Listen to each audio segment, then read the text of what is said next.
I'm Josie Dalton, Program Manager at Flywheel Social Enterprise Hub. This fall, we're partnering with HCDC and Cintrifuse to launch our first SustainableCincy virtual pre-accelerator to help accelerate innovative solutions in the environmental sustainability space for the greater Cincinnati region. A huge part of our programs is support from our sponsors. They provide not only financial support, but also resources, subject matter experts, and energy for our startups. So with me today, I have Kevin Cushman, CEO of one of our impact sponsors, Electrata, to tell us about Electrata's mission and sustainability and why they decided to sponsor the program. Great, thank you, Josie. We're very proud at Electrata to be part of this inaugural SustainableCincy program and initiative, really to act as a catalyst to bring forward a lot of what could be under the radar efforts to bring sustainable solutions to our region. So we're thrilled to be part of it as an impact sponsor. From our perspective, coming from the energy side of the equation, we look at the ability to bring sustainable energy into this region as really a continuing challenge. A lot of the attention for things that we get involved with, for example, our business in electric vehicle charging, start to occur on the coast and move inward. We believe it's time to start looking at innovation and pushing it outward back to the coast. That includes innovative models such as what Electrata provides, which is a build, own, operate, maintain EV charging infrastructure approach to the market. Multiple segments from school buses to fleets to residential communities to public charging availability, something that we haven't seen act as an innovation wave in this part of the country, or actually in any part of the country, where you're merging financing, engineering, and innovative technology solutions to bring EV charging to our region. Why it's important from a sustainable perspective as a community.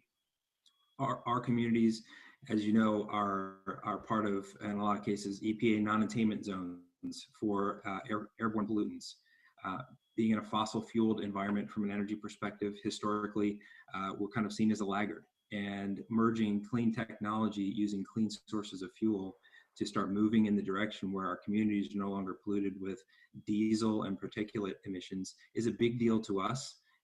Almost as exciting as it is to see Teslas driving down the street. So it's kind of the combination of a lot of those factors, coupled with the fact that to make our community a much more vibrant and forward-looking place to work and to raise a family, you'd like to see technology leading the way in our communities. So you want to see electric vehicle charging in communities where you spend time, where you work, where you play, and where you spend time on the weekends. You want to see the ability for local leaders to be gravitating toward these solutions, building smart cities, healthy cities, and we feel what we do is a big part of moving that forward.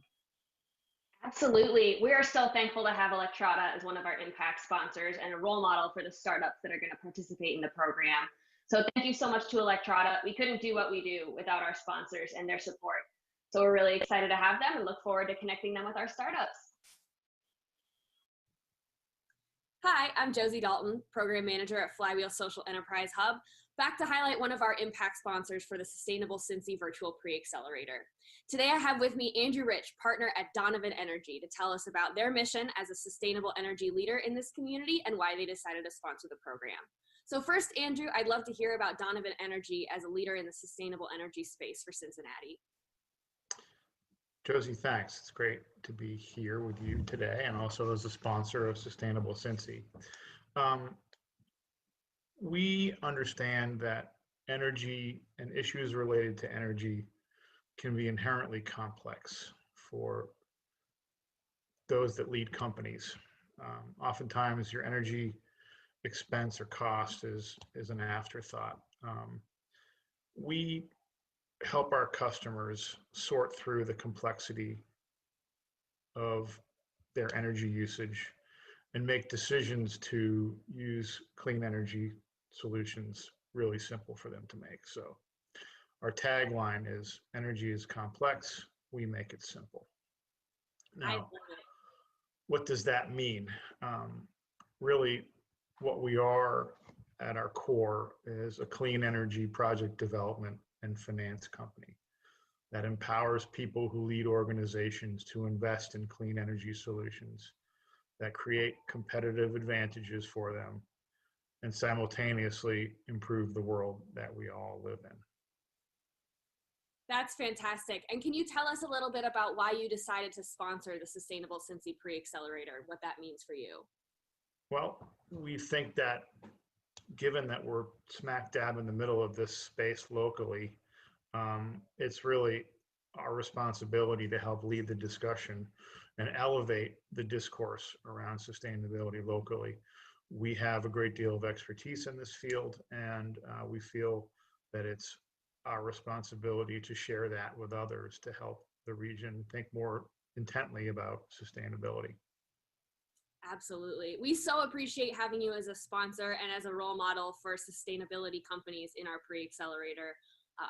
The support from our sponsors is really important, not only in providing resources, but also role models and expertise from experts in the space. So thank you so much, Andrew and Donovan Energy. We're excited to get started with the program. Hi, I'm Josie Dalton, Program Manager at Flywheel Social Enterprise Hub, back to introduce another one of our impact sponsors for the SustainableCincy pre-accelerator program. We're underway in the programming with 8 great startups, and the support we've received from our sponsors has been incredible. They've been acting as coaches, subject matter experts, great connections for our startups, and we are so happy to have them. Today, I have Rick Michelman, CTO at Michelman Incorporated, here to talk about their mission and sustainability and how they're supporting the startups in our program. So Rick, first, I'd love to hear a little bit about exactly what Michelman does and why sustainability is such an important part of your mission. Oh, great. Okay, well, let's start with our purpose statement because that's the easiest place to begin. It's easy and it fits all these different themes. Our purpose is to innovate a sustainable future. And if you walk through that, innovation means we're doing the hard work, and that's a big part that overlaps with this program. And then sustainability as a family-owned business means both the long-lasting nature of our business and doing good, clean, green chemistry. So you put all that together, layer that in with the purpose of this program to help startups grow from small, taking giant steps, moving forward. It fits right in with where we're heading. And that you might see us, for example, in places like automotive, packaging, lightweighting of automobiles, reducing greenhouse gas emissions, wonderful things that tie right in with the goal of where this program's headed. That's awesome. So what does it mean for Michelman to see a program like this in this region, and why did you decide to get involved as an impact sponsor? Well, it shouldn't surprise anyone that we're huge fans of Cincinnati and the region. And although we operate globally, this is home base. And the ability to help the city grow, to recruit people for ourselves, and do a greater good all fits right in.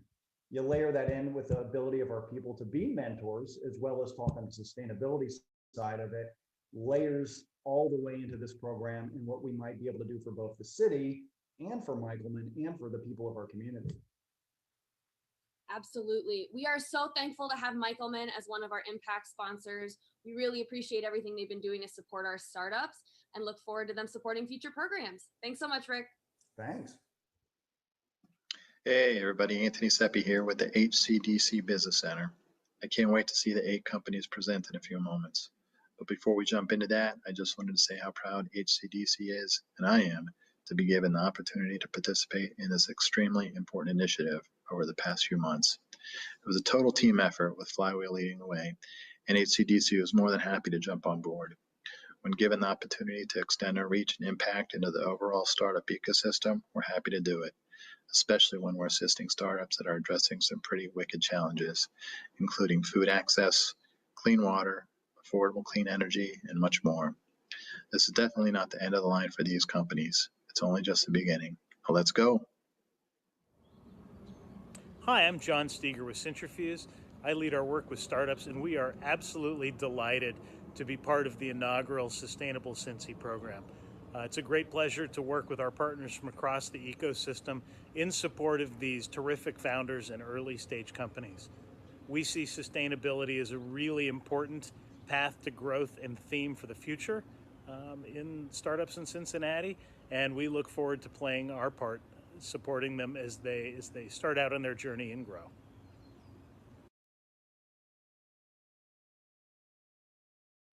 Hello again from your friends at Flywheel. I'm Program Manager Josie Dalton, and we are so excited to be less than 1 week away from SustainableCincy GO, the culminating pitch event for our pre-accelerator program.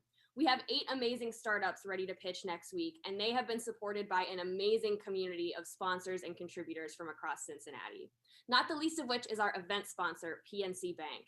So here today, I have Business Banking Market Manager Don Stock to talk about PNC and their commitments to sustainability. So first, Don, can you tell us a little bit about why sustainability is important to PNC's mission and some of the initiatives you've taken to make that commitment?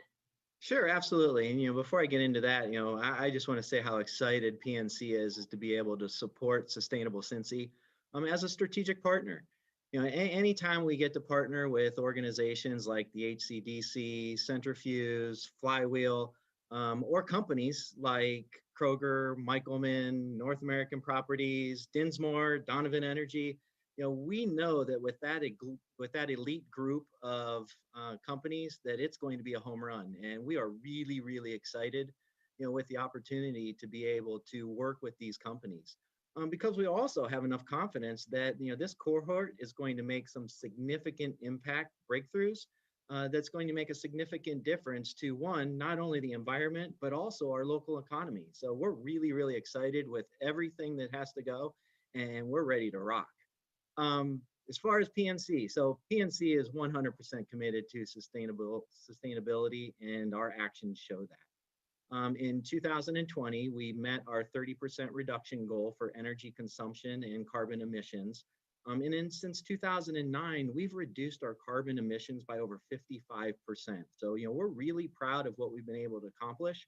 But we're not going to sit back and rely on what we've done in the past. We're also going to continue to work really hard to reach our 2035 goal of reaching a 75% reduction in both carbon emissions as well as our energy consumptions, as well as a 50% reduction in our water consumption also. So, we're 100% behind this and are really excited to get started. That's awesome. You can definitely tell PNC is taking a leadership role in sustainability in our business community. What are some of the ways that PNC clients can join you and leverage some of the opportunities you have to make impact in the community? Yeah, that's a great question. I really appreciate you asking that, because it is something that we're really proud of, and it's been wildly successful. So we've been able to create a platform for responsible investing, and through PNC Investments, as well as through wealth management, we've been given individual investors the ability to invest in a manner to help ensure that today's innovations are sustainable, as well as the current decisions and actions position future generations for success, taking the environment into consideration. So, by helping to identify companies specifically, trying to address our most pressing environmental issues, we know we can help make customers make a sizable impact that PNC nor any other single company can do alone. So we're very, very proud of, being able to offer this investment option for our clients. And they have shown that it's working and that they enjoy that because there's been billions invested in companies that are making a huge difference. And so we're really excited with the possibility of where we can take this, but then also, with the success we've had in the past. That absolutely rocks. I think I can speak for all of the Flywheel team when I say we really appreciate and admire any efforts to increase impact investing in this community. So we're so happy to have you alongside us. We really appreciate your support for the program, and we're excited to see everyone at the GO event next week. Thanks, Don. Thank you. Thank you. Hi, I'm Josie Dalton, Program Manager at Flywheel Social Enterprise Hub, here to introduce our lead sponsor for the SustainableCincy Virtual Pre-Accelerator Program. We are so excited to have hometown and national leader in sustainability, the Kroger Co Zero Hunger, Zero Waste Foundation, in support of the program. I'd like to introduce Sunny Parr and Allie Berman from the foundation to talk a little bit about their sustainability initiative and what this program means to them. Thanks, Josie. We are so excited to partner with SustainableCincy, and we decided to sponsor SustainableCincy because it's a collective of organizations: Flywheel, Cintrifuse, HCDC, Green Umbrella, the City of Cincinnati, and others who are working towards a shared goal to help solve for a better planet and healthier communities. 3 years ago, Kroger announced our bold commitment to end hunger in our communities, which we call home, and eliminate waste within our stores by 2025. This is a bold goal, and its commitment is called Zero Hunger, Zero Waste. We know that we cannot get after this goal alone. We founded a public charity to provide a vehicle for all of us to be able to do more together. And that's the mission of the Zero Hunger, Zero Waste Foundation, is to help create communities free of hunger and waste. We know at Kroger that a world with zero hunger and zero waste must be creative, and it must be led by innovation and innovators who are identifying areas to fulfill a greater need. And So Sustainable Cincy is just an example of one great program, and it's certainly a plus that they are in our hometown, in our backyard of Cincinnati, and that this program specifically is committed to bringing social entrepreneurs together to help advance Kroger's Zero Hunger, Zero Waste goal. We're so excited to see the depth and the breadth of these 8 companies in the program over the next 6 to 8 weeks, and their addition to the sustainable entrepreneurial ecosystem in Cincinnati. And more than ever, we know that innovation is key to creating meaningful change, and we're just grateful to be part of this program. And we are so thankful for the support of the Zero Hunger, Zero Waste Foundation, not only as a sponsor of the program, but as a role model for sustainability and innovation for our 8 companies. Thank you so much. We'll see you next time.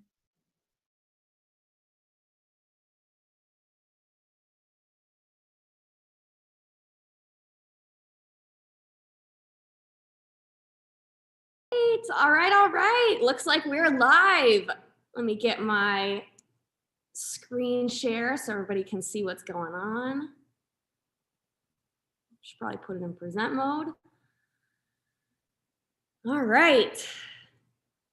So, hello everyone out in live stream land. Thank you so much for being here with us. For everyone who logged on before 5 o'clock, you've already heard this a couple times, but I'm Josie. I'm the program manager at Flywheel Social Enterprise Hub, and it has been my absolute privilege to coordinate this program over the past 6 weeks.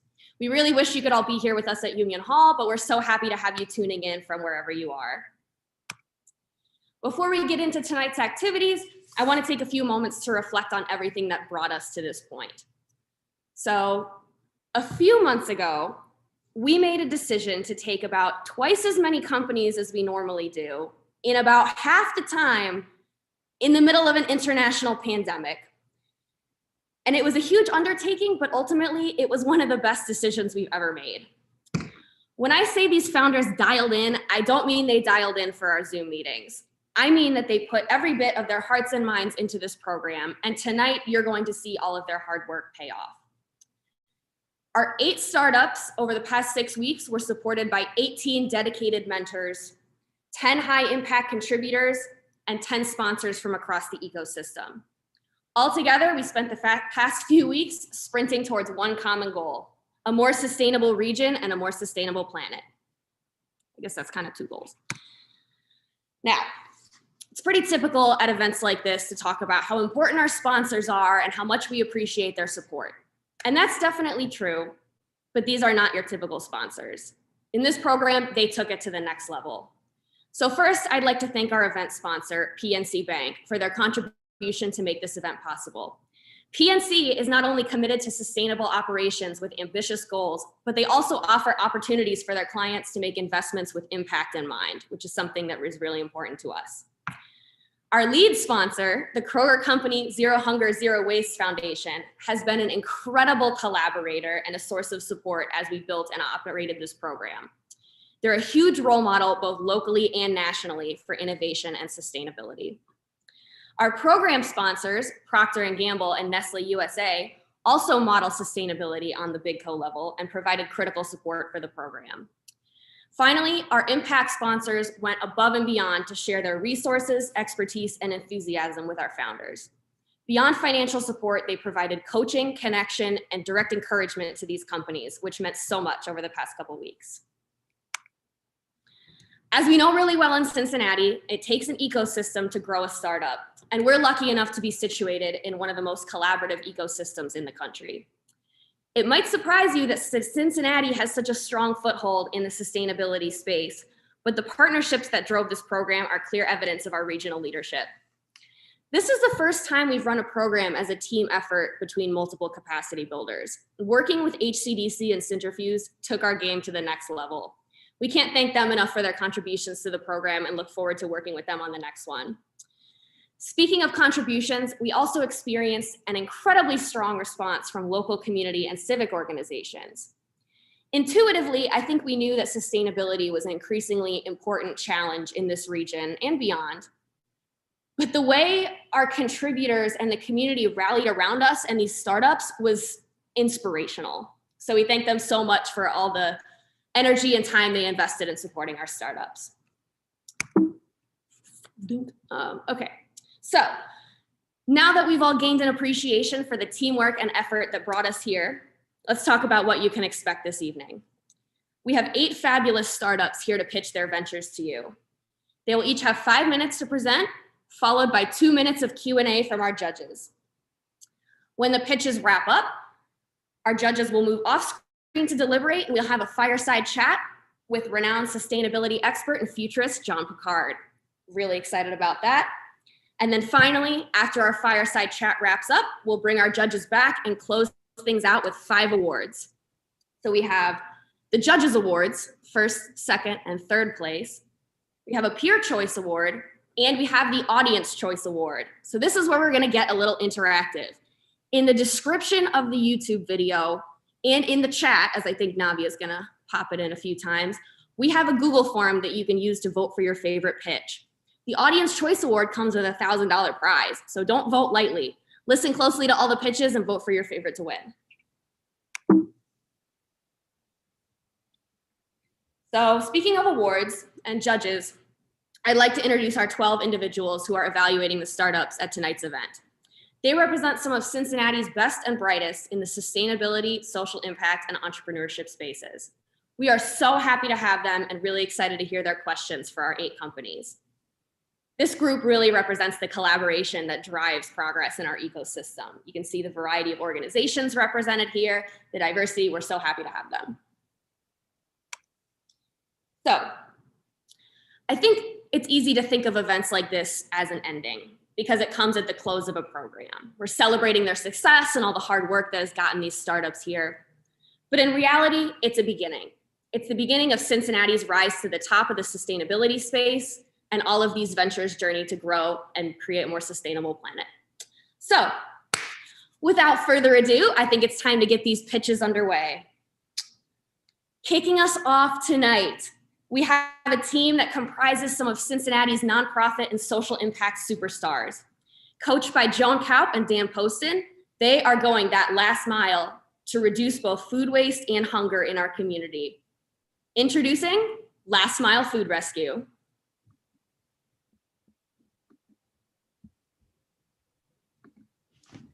Okay, be honest with me.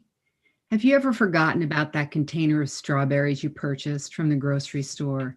It gets hidden in the back of the fridge and goes moldy before you find it again. Or how about that pound of Chipotle chicken breast that was on sale at the deli that your family now says is too spicy to eat? This happens to me a lot.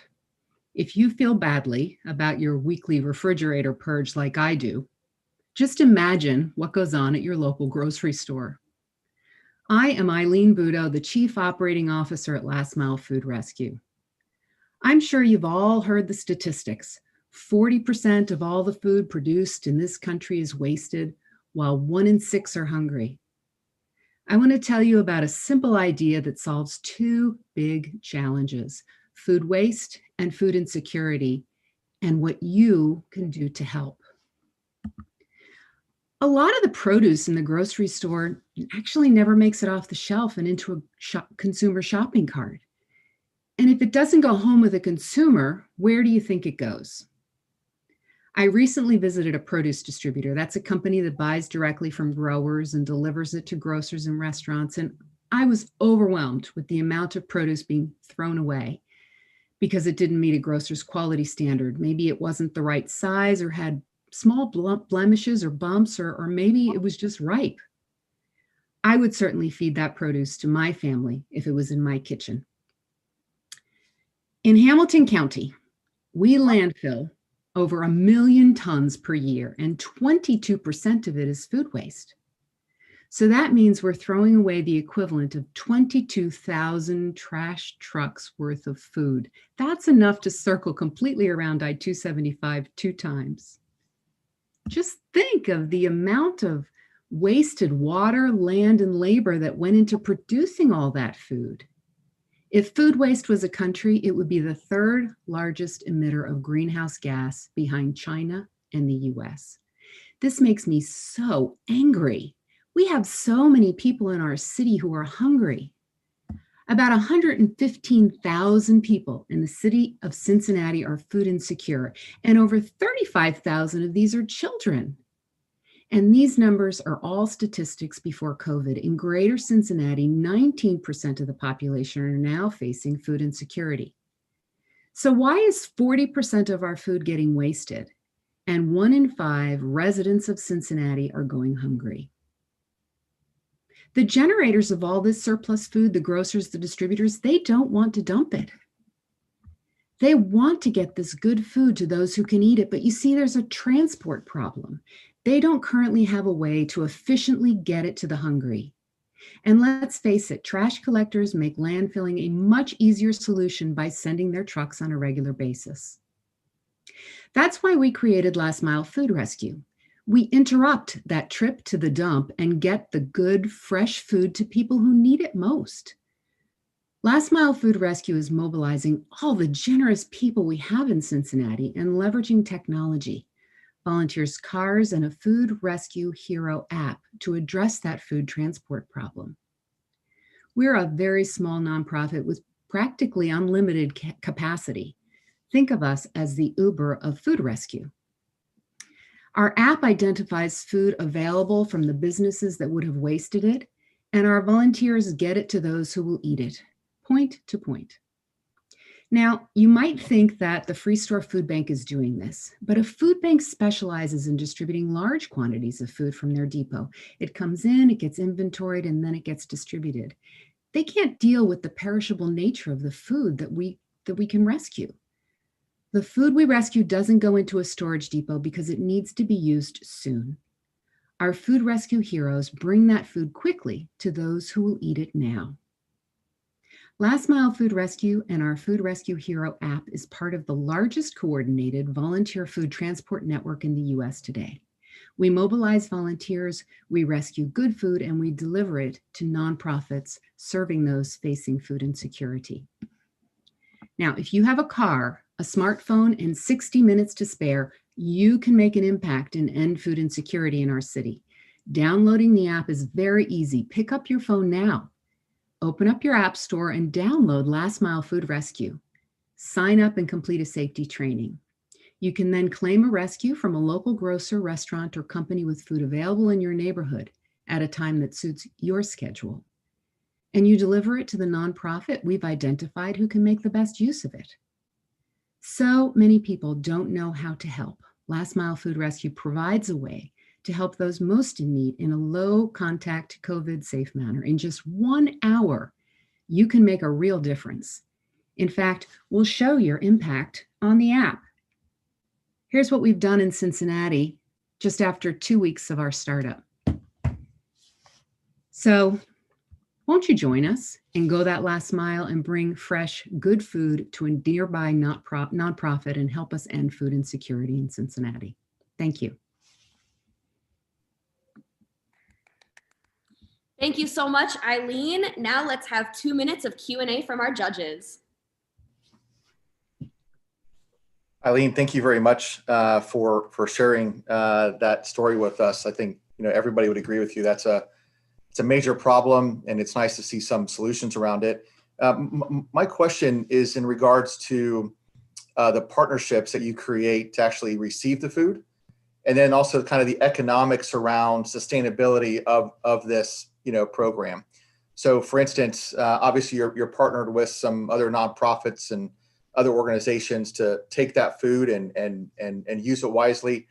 I'm guessing La Soup might be one of those that you're partnered with. Given that you're a nonprofit like them, how do you go to market in terms of fundraising to kind of support both causes, knowing that it's all towards kind of the same greater good? Well, remember I said we're a very small nonprofit. We're really in the business of collaborating with other partners in the community that are doing things to help those facing food insecurity. So for instance, we've got the Free Store Food Bank.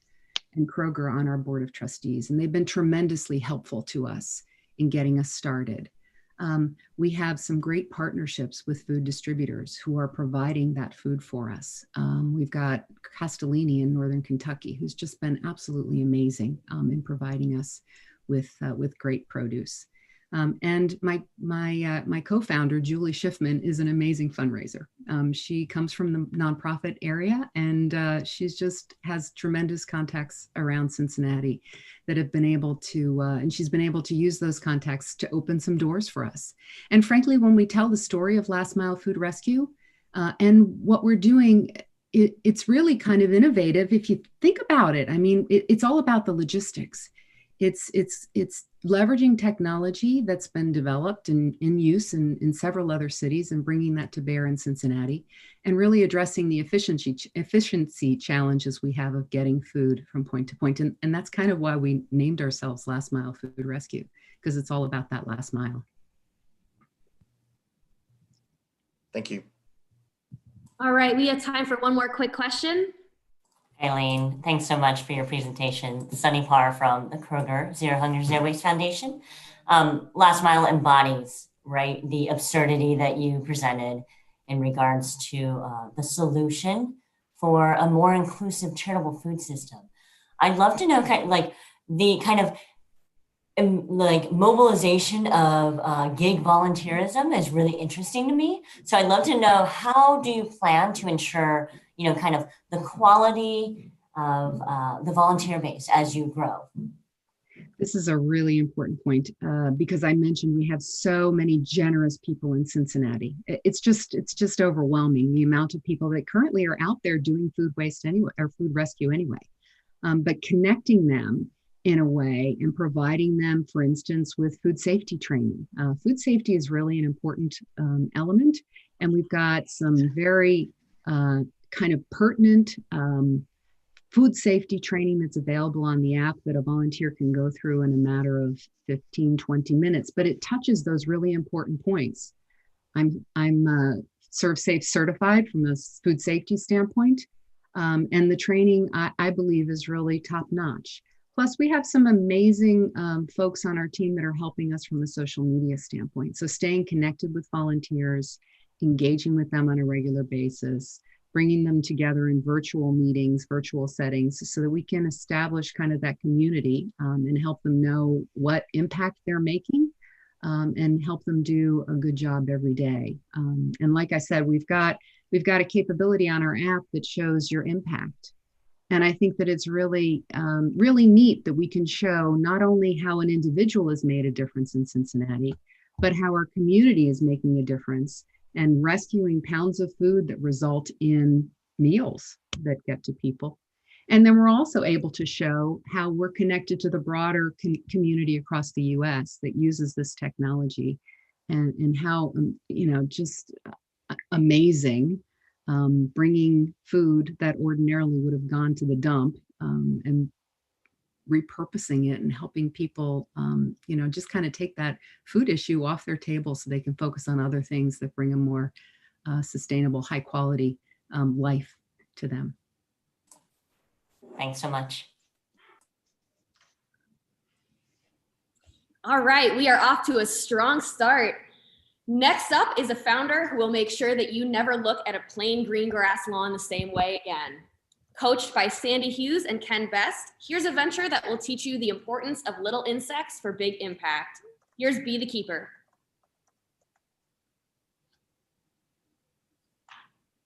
We're on. You are. All right, cool. Good afternoon, everyone. My name is Brandon Reynolds, and I'm the founder and chief bee at Be the Keeper. And number one, I'm super appreciative of the opportunity to be a part of Sustainable Cincy, but I want to share a quick story with you. So my beekeeping journey started almost 4 years ago when the news in my social media feed started blowing up about the accelerated decline of bee populations and the impending collapse of the global food supply as a result. So I just knew I had to learn more about bees and get involved somehow to prevent all of this from happening, which led me to beekeeping and ultimately the founding of Be the Keeper. So as you might be aware, the decline in bees is directly related to global warming. which is fueled in large part by carbon emissions. And furthermore, many delicious foods we all enjoy, and I'd say quite frankly take for granted, would no longer be available if bees disappeared, as bees pollinate much of what we eat. But I wouldn't be telling you all this. I wouldn't share all this doom and gloom with you if there wasn't a way out of it, because just by focusing on a few issues on the human side, we can prevent all the previous from happening. And the first issue we want to tackle is that traditional lawn care operations are resource intensive, and they employ a carbon heavy footprint to maintain an ongoing aesthetic. And next, sustainability consciousness is on the rise. It's all around us. People are beginning to care more about sustainability. Hence why they're demanding more sustainable business practices from the companies and people that they work with. And to be completely redundant, bee populations face complete extinction. And so Be the Keeper addresses these issues through bee-centric landscape management and services that reduce carbon emissions, enhance beauty, and protect pollinators. And also, clients save on landscaping costs over the long term as our pollinator habitats mature. And so we activate this solution through our 3 services. The first is landscaping. We work with businesses and landowners to install and maintain these pollinator-friendly plant habitats on their properties. And then, after installing a pollinator habitat, select businesses can upgrade their service. They can plus up their service to add a number of professionally managed beehives to their property. Next, clients are able to select from a menu of programming options, each geared or each designed to fold employees into their company's sustainability efforts. And the customers we're targeting include corporations, municipalities, and residences. And that's whether they be individual families or homeowner associations, HOAs, but not just everybody. I mean, we've got some key qualifiers. And so what those are is that they must have sustainability ingrained in their mission. And then next, they have to have access to land, which includes the open land that you typically think of, and on top, vacant rooftop space, which is clearly an untapped market. And next is that clients, we need clients that are open to deeper engagement opportunities, which then leads us into our business model, which is listed here along with our 3 previously mentioned verticals of landscaping, beekeeping, and programming. And overlaid on top is our white glove of client service and project management, which we do across the board for corporations, municipalities, and residences. And so now we can dig into what our competitive advantages are. And like I said before, we thrive and we're with simplicity. We're a one-stop shop as clients deal with us and we handle the rest so that they don't have to spin their gears trying to find the right solution to their needs. And the next, for quality, we source the best professionals who adhere to our bee-centric sustainable land management standards. Our solution's also carbon negative, and it actively reduces carbon emissions. Next, if you've ever been looking for employee engagement, we offer some of the most sustainable or engaging sustainable programming for the clients. And if you've ever been to a pollinator habitat before, number one thing is that pollinator habitats look awesome. And as I mentioned before, as landscapes mature, clients pay less in landscaping costs. So if you or someone you know is interested in using green space to reverse pollinator decline and reducing their carbon footprint and saving valuable dollars on recurring landscaping costs, then let's totally connect so that we can not only just save the bees, but also save the world together. Thank you so much. Thank you, Brandon. Now let's open it up for 2 minutes of Q&A from our judges. Hi, Brandon. This is Michael Moore with Black Achievers. How are you doing, sir? I'm doing pretty good. Michael, how are you doing? Great presentation. Thank you. One of my major questions would be in terms of client acquisition and like how you plan to actually get customers, and have you had any traction in that area, and maybe partnerships? You kind of talk about that area. Well, I know you're the most popular man in Cincinnati, so I'd probably come to you first and ask you who you knew. But so far, we've had great success with actually connecting with people on LinkedIn. For example, one large client that we connected with a few months ago, I actually got in touch with their North American marketing director And then they then connected us to the person who handled their facilities. So I think direct interaction, direct connection works really well for us. And also connecting with organizations like, if you've been to a Green Umbrella event, there's so many people from different parts of different walks of life that are part of the group. And so you might have somebody that runs a construction company, and then they have networks with all the buildings that they've done.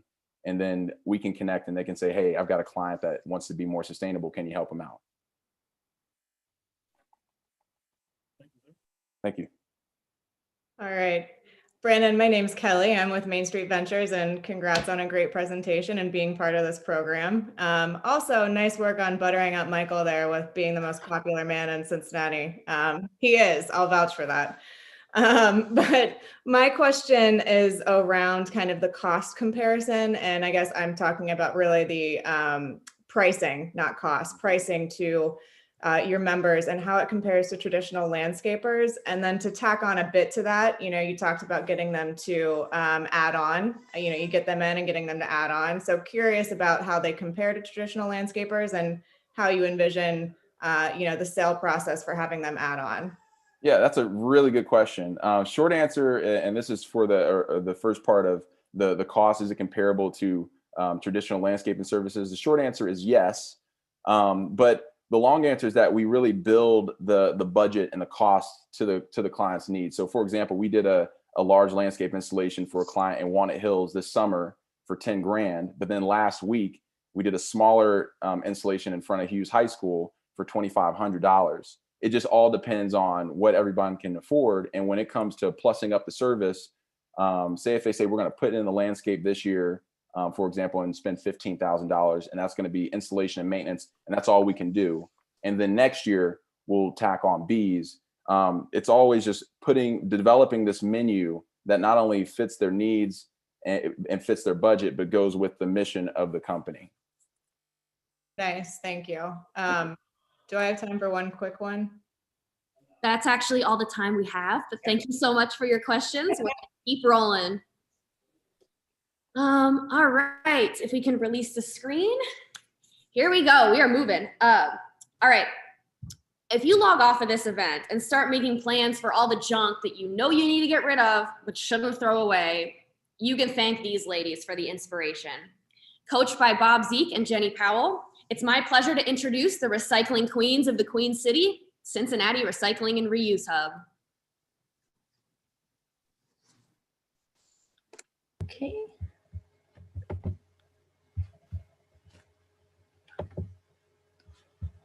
That's not cooperating. There we go. Hi, I'm Colleen McSwiggan, and I'm the Managing Director of the Cincinnati Recycling and Reuse Hub. The Hub's mission is to revolutionize how people think about things and to provide a place where almost anything can be recycled or reused. If you're like me, you probably have things around your house that you're saving in case somebody needs it, or things that you don't need but that you don't want to throw in the trash. Things like broken microwaves, old lamps, air pillows in case you need to ship something. Saving all of that can mean a lot of clutter. Is there one place you could go with all of these things? The answer is yes, and that one place is the Cincinnati Recycling and Reuse Hub. The Hub is the go-to resource to find out if something is recyclable or reusable, and it serves as a one-stop drop-off location for those items that can't be recycled at the curb. The Hub is the only facility of its kind in the tri-state and only one of a handful in the country where we will receive, sort, and distribute materials year-round. Some of the items, like empty pill bottles and gardening tools, are sent to local nonprofits that can use them for their missions. And then other things, like 1 to 7 plastics, are sent to certified recyclers. Now, I'm going to say something that I think that everybody knows, but that very few people think about. When you throw something away, it doesn't actually go away. It goes to a landfill. In 2018, the Rumpke landfill took in an incredible amount of waste, almost 1.8 million tons. That's over 4,400 pounds of waste for every person that lived in Hamilton County that year. What may be even more incredible is that a waste study from that same year shows that almost 30% of what goes to our landfill, the amount shown in the pop-out section of the chart, is recyclable and reusable, but many of those things can't go into your curbside recycling bin. The Hub will keep a minimum of 120 tons of items out of the landfill each year, which will help reduce the effects of climate change and increase our area's recycling and reuse rates. The hub is a collaboration between 4 previous programs. Zero Landfill Cincinnati collected excess fabric, tile, and other samples from interior designers, architectural firms, and manufacturers reps, and artists and teachers took them to reuse. Mount St. Joseph University's Beyond the Bin program collected school supplies, footwear, packing materials, and more that were sent to other nonprofits.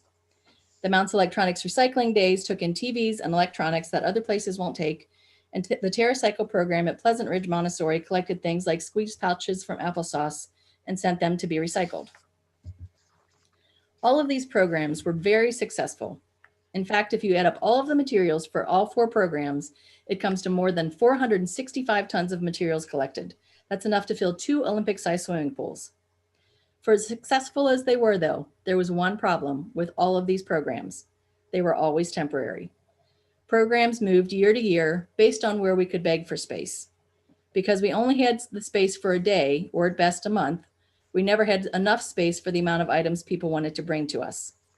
All of those issues led to one light bulb moment. What if people could bring almost everything that's recyclable or reusable to one permanent year-round space when it was convenient for them? That's why we've created the Hub. And because we have a combined 28 years of experience creating reuse opportunities and collecting hard to recycle items, we are confident that we can make it a viable nonprofit. Although our previous events were free to the public, we did collect donations for the electronics drives to cover hazardous material disposal and transportation costs. Over the course of just 9 events, we collected a total of almost $55,000 just in donations. Knowing the amount of material that's out there and that people want to do good by going green, these are our revenue projections based on what we think at a minimum we will collect within the first 5 years. A major part of our program revenue will be from electronics, but beginning in our second full year, we will also have a lot of revenue coming in from businesses and municipality pickup and events. Much of this business-to-business revenue will also be focused on electronics, but we want to be the go-to resource to help businesses find partners to deal with all of their wastes if we can't take care of it ourselves. But to be able to do these things, we need a home. Our long-term plans include a warehouse that we will own, but for now, we just need a place to get things going, and we're not picky. It just needs to be functional, about 15,000 square feet in size, and centrally located. We will lease if we need to, but we'd be absolutely thrilled if somebody offered us a space for little or no cost for a year or 2, so we can start earning our own revenue and expand our mission to increase our impact in the region. So how can you help make the Hub a reality? If you know of a place that meets our criteria, please let us know. If you know of a grant funder or a potential sponsor who could help us, please let us know. And if you're able to make a donation to our capital campaign to help us get a permanent place, we would greatly appreciate it. To close, I just want to thank all of you for your time today, and thank you for doing your part to help increase recycling and reuse in our area, since as the adapted saying goes, there is no planet B. Thank you. All right, thank you so much, Colleen and Carrie. There definitely is no planet B. This is so important for our region. Let's move to 2 minutes of Q&A from our judges. Hi, what's up, Mark? I'll jump in. Could you humor me and go back a couple slides where you had your graphs? This one or the pie chart? That one right there. Yep. So I'm just trying to soak this in. Sorry for burning through the 2 minutes, but on the right-hand side, are you showing the value of the materials that you guys have obtained? So for the electronics, we will actually charge fees for things like TVs, computer monitors, refrigerant containing appliances. And then we'll also charge for light bulbs, batteries, tires, forgetting something, smoke detectors. But most of the electronics is that green band on the bottom. And then the big yellow band is actually where we will start picking up things from other companies and taking in things for municipalities that would have like a 1-day drop-off event, but we would take care of that so that they don't have to manage all of that anymore. Okay, so in other words, your model is to get donated materials and try to sell them for, frankly, a profit. No, we're not selling anything other than very small things like maybe packing materials and things like that. But we are asking for there are fees where if you have a TV and you bring it to us, we will have a fee for that. A portion of that fee will go to the recycler that we work with because they have to pay, again, the hazardous material and transportation costs, but then a portion of that fee we will keep. Okay, I got one more, but I'll shut up and let somebody ask. Right. It's okay. Hi, Colleen. Given the amount of money you're showing there, is that enough to sustain a paid staff, or are you working mainly with volunteers, or have you worked that business model out? Yeah, we'll have volunteers to begin with, but then we will have paid staff beginning in the second year. So we will have the managing director, the associate director, and then down the line, we'll actually get to the point where we've got a CFO, somebody in charge of human resources, somebody in charge of communications, things like that. And then we will also be hiring people to help sort all of the materials. We actually hope to hire a lot of adults with developmental disabilities to help with that. The co-founder, Carrie, and I both have teenage sons with developmental disabilities, and we know that's something that they could help with, although our sons specifically won't be with us because they need a little distance. But we want to actually provide jobs for individuals like them. Okay, thank you. Well done. You're welcome. Thank you. All right, thanks guys. Let's rock and roll on to the next one. If you could release the screen, thank you. Okay. Our next team is the one that arguably convinced me it was a good idea to run an all virtual program, because if we hadn't, we never would have had the opportunity to work with them, which has been one of the greatest joys of the past few weeks. So, coached by Lisa DeGate and Adam Little, this team encourages sustainable practices for everyone from individual consumers to large corporations. If you hear that buzzing in the distance, maybe in the general direction of the Pacific Ocean, it's the swarm coming. Take it away, guys.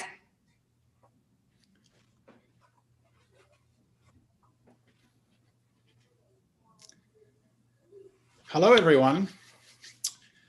We are Swarm, here to save the planet from climate change.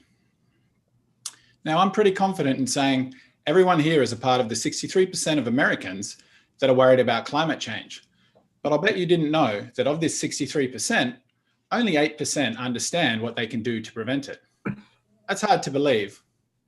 It's only 8%, especially when 75% want to live sustainably. We've all seen the devastating effects of climate change, hurricanes and bushfires. But you may have thought, it's not going to affect me. With a changing climate and increased rainfall, here in Cincinnati, we are susceptible to more landslides. So, what can you, just one person, do? Well, we say it is like a single bee abandoning her hive. You just don't stand a chance. Alternatively, you could join our Swarm, a community of like-minded individuals leaving the destructive hive behind to find our better future. Our Swarm simplifies your transition to a sustainable lifestyle, and we influence the change required in those reluctant companies. But we'll get to that. If we told you your target was 13.5 pounds of CO2 per day, CO2 emissions being what your carbon footprint is measured in, you'd be able to crush this sustainable living, right? But check out that Cincinnati chili you're making for your romantic date night. Our ingredients look pretty sustainable, but there are other activities that need to be included. Does that sound confusing? That is why only 8% understand that we need to look at our whole carbon footprint, learn what the largest carbon emitting activities are, and change our habits. So Crystal, how can our Swarm do this? Well, Ben, as you said, you need a tool to track your whole carbon footprint. Transitioning to a sustainable life is kind of like going on a diet. You need guidance, support, and lots of data. So we've built a calorie counter for the planet. Our Swarm app is essentially a carbon footprint calculator where users can track and reduce the carbon footprint from their household energy, transportation, and in a world first, from the consumer goods they buy. And you want to know the best bit? Your buying decisions don't only impact you. Remember, Ben mentioned influencing change. Well, when you use our Swarm app to shop smarter, we'll leverage your actions to promote corporate sustainable business practices. We have the anonymized data from our users of their habits and preferences, and this data is powerful. Firstly, it provides revenue from marketing. We are the first to offer insights for sustainable shopping and lifestyle choices. And second, as Crystal said, This data will influence manufacturers and retailers to optimize their supply chains to be more sustainable. The impact of showing our swarm are scans sustainable is huge. We're not alone in this space, but what we're offering is something really unique. We're building a community of swarmers, and we're providing one comprehensive resource for information and data. And we're the only ones leveraging your positive actions to influence greater change. We are planning our next phase now to refine our app UX, market heavily to increase our app users from the current base of over 500, hire key staff like data scientists, launch on the Android platform, and develop an API.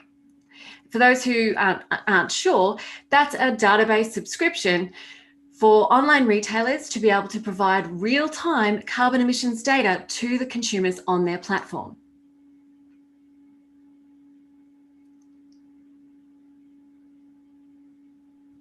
Apologies there.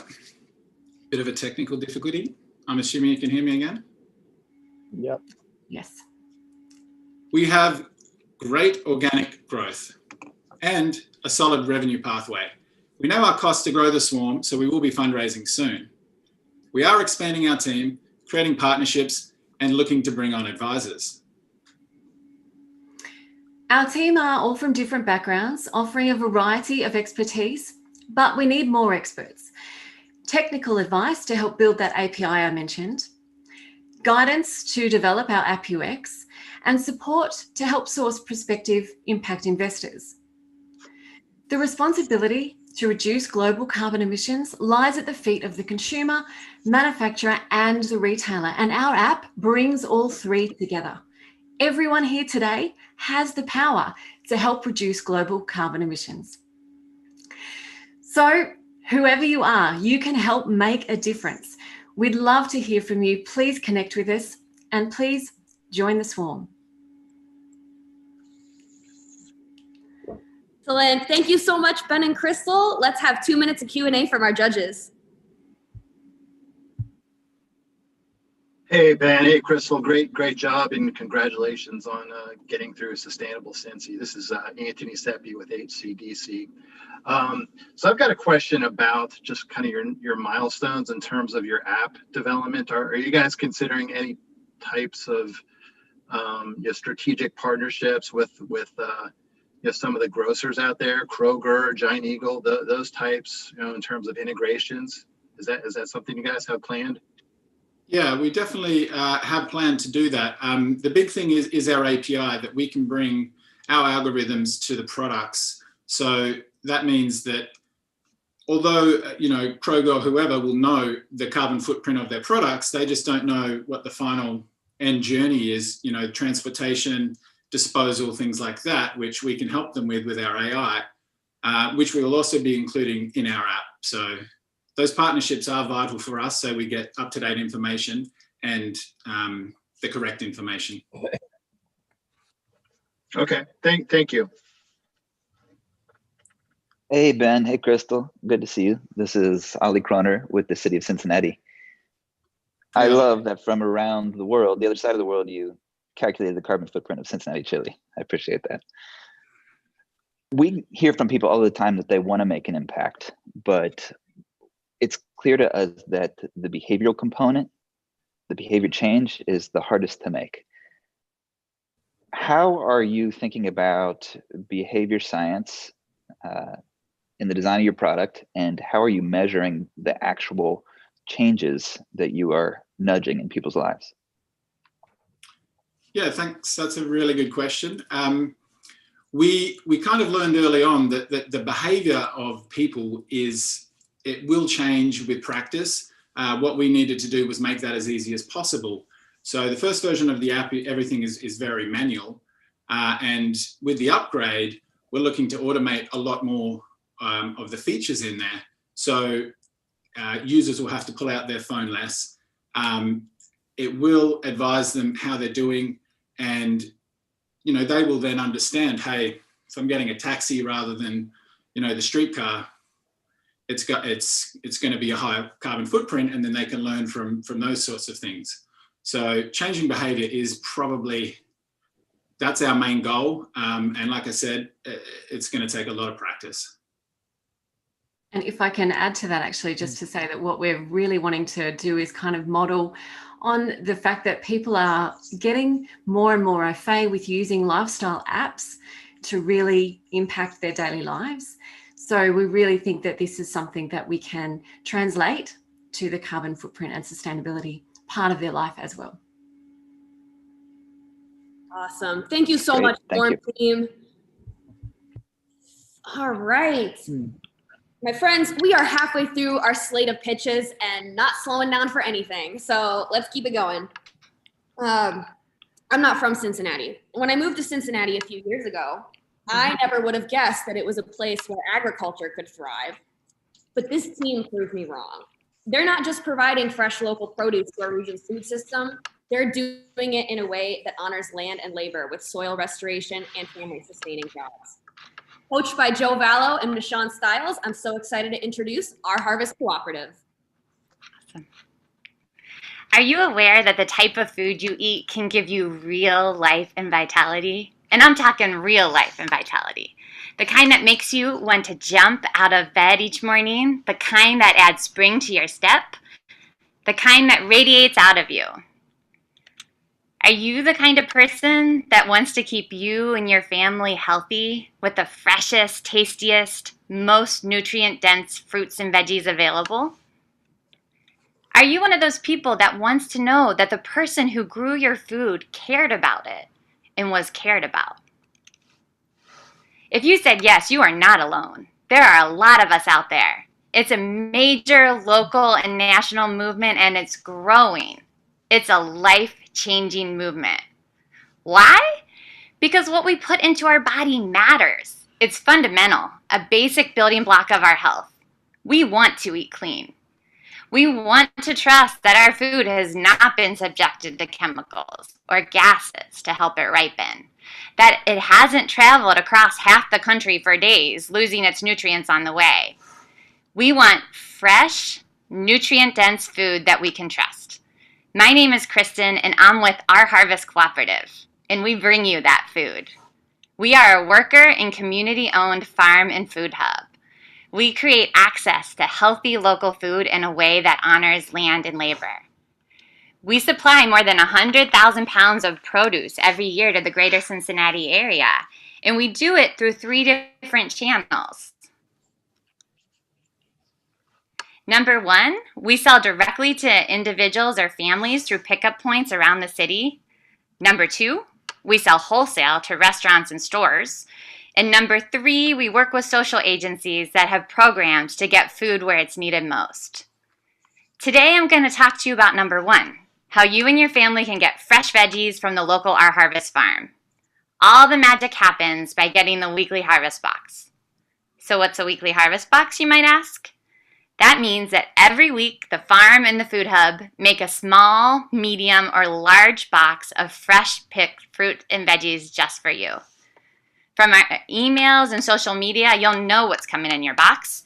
You'll get recipes, and voila, you just pick it up and you've got the most colorful, healthiest, tastiest produce you've ever had.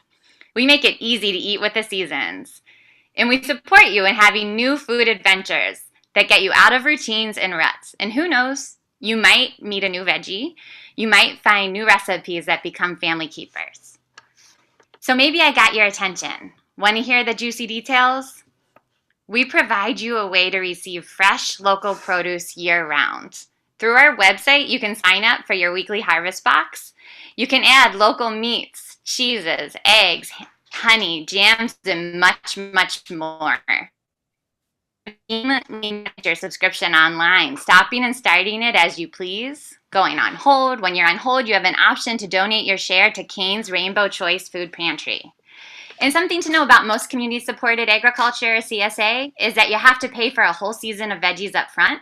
With our harvest, you can choose to pay weekly as you receive your product, which can be much easier on your pocketbook. When you connect with our harvest, you are not simply a customer.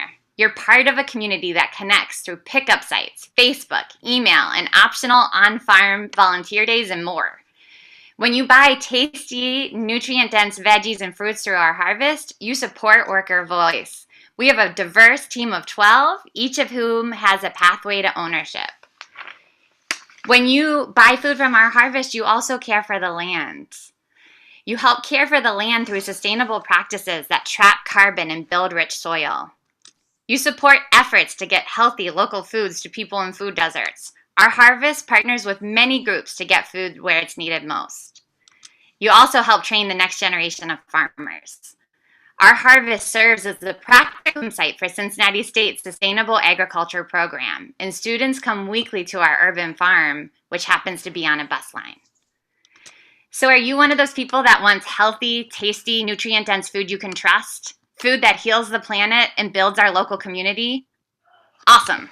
I invite you to get connected. Start by signing up for a weekly harvest box at ourharvest.coop. Then tell your 3 closest friends. Join us at ourharvest.coop and be part of this life-changing movement. Thanks. Woo! I know there's a lot of those people in the audience. Thank you so much, Kristen. Judges, what do you got? Thank you very much. That's terrific. I know as a consumer, I think that a lot of people are definitely excited about all the local options now. So, I mean, my question is, with all of the farmers markets and local farms and other options, are you a channel for many of them? What makes our harvest different than some of the other options that have propped up, and how do consumers know that? Yeah, well, I would say we view all those options, say any CSA, any farmers market, all of those as really supportive of our general mission. We want a healthy, sustainable food system, that nurtures land and so forth. So we're really excited. We're pretty far from that as a city. And so any of those are pretty exciting in our area. There are very unique things about our harvest, though. We're a worker and community-owned co-op. That means then that the decisions are, I'm looking at you into your eyes on my Zoom, but I realize I might be looking, who knows how that works. But anyway. But in any case, what I was just going to say, so then the way that workers interact with it, the level of worker voice is really unique to our harvest. Our regenerative agriculture practices, we want the whole world to do, so we hope that isn't as unique as it is right now. Also, training farmers on our farm is kind of an awesome, cool thing we do. So there's a whole, I guess also the fact that we're year-round. Not many farmers locally have the capacity to grow through the winter. We have hoop houses that allow us to maintain this year-round growth. So those are some differentiators. Thank you. Hey, Kristen, it's Ryan from Green Umbrella. Hi. Hi. I have been so impressed by, not only your labor practices, but the sheer volume of food that you all are able to grow. And I was just curious if there is like a secret to your success in terms of being able to produce really these abundant harvests that are feeding huge numbers of families. So I think one secret is that we are unbelievably blessed to be on the Bar Farm. We have 2 farms. And the Bar Farm in Cincinnati is like this incredible gem not many people know about. It's 32 acres. And the reason I'm focused on that is because it's been in the same family for 104 years. So it's been tended and nurtured. And that soil has a high amount of organic matter. And that compared to our other farm that we have practiced on, it's getting better because we do practices that build the soil every year. But 7 years in, the Bar Farm still almost doubles the yields that we have out there. So healthy soil not only traps carbon, but it leads to incredibly high yields, and it takes a lot to make it. So we're just truly lucky to have access to that. That's one thing. Thanks. Yeah. Excellent. Thank you again, Kristen. And if you could release the screen, we'll get going on the next one. I'm trying. Okay, there we go. All right. Let's see. 5 down, 3 to go. Our next venture is revolutionizing the event planning industry to maximize efficiency and minimize environmental impact. If you love concerts and festivals, but worry about their impact on the environment, Olivier has a solution for you. Coached by Melise May, David Jaffe, and Rhonda Stargill, here is Transmissions. Hi, I'm Olivier Fischer, the founder of Transmissions, and today I'm going to talk about sustainability in the event business. So what's the problem we're dealing with here? Cincinnati, estimated population 303,940. Every year, there's Oktoberfest. In 2018, there was 650,000 people attending. That is more than twice the city's population. About 10 Paul Brown stadiums. Don't worry, I'm sure they all got there downtown using the streetcar. 2,000 barrels of beer were consumed. That's about 62 gallons. I could not get the stats on the number of portalettes or parking lots that were required or the amount of garbage generated. But basically, you get the scope of the problem. The stress on the city's infrastructure, and the work the event producers have to do to keep track of everything. So how can we help cities and event producers? These issues of transportation, parking, energy use, and waste management are the same that the United Nations have been tackling through their United Smart Cities initiatives. They think information and communication technologies can bring answers to these problems. We agree. So we developed a software as a service application to help event tackle one of their biggest pain, which is producing a map of their event, and at the same time, address sustainability. But first, let's look at the world without technology. Host cities usually require event producers to provide a detailed map of their event. Here's an example of a manually produced map. It takes hours to draw, even more time to manage and update. And it's not even to scale. We only have 5 minutes, so let me focus on how we address some of the urban mobility challenges. Our software is Google Maps meets Visio for event producers. We provide a pick list of objects you can drag and drop on the map: stages, food trucks, generators, parking lots, entrance gates. For parking, we include sustainable options such as rideshare, electric car, or bicycle parking. And we make them stand out as sustainable in the user interface by showing them in green. The user can now see them as clear, sustainable alternatives.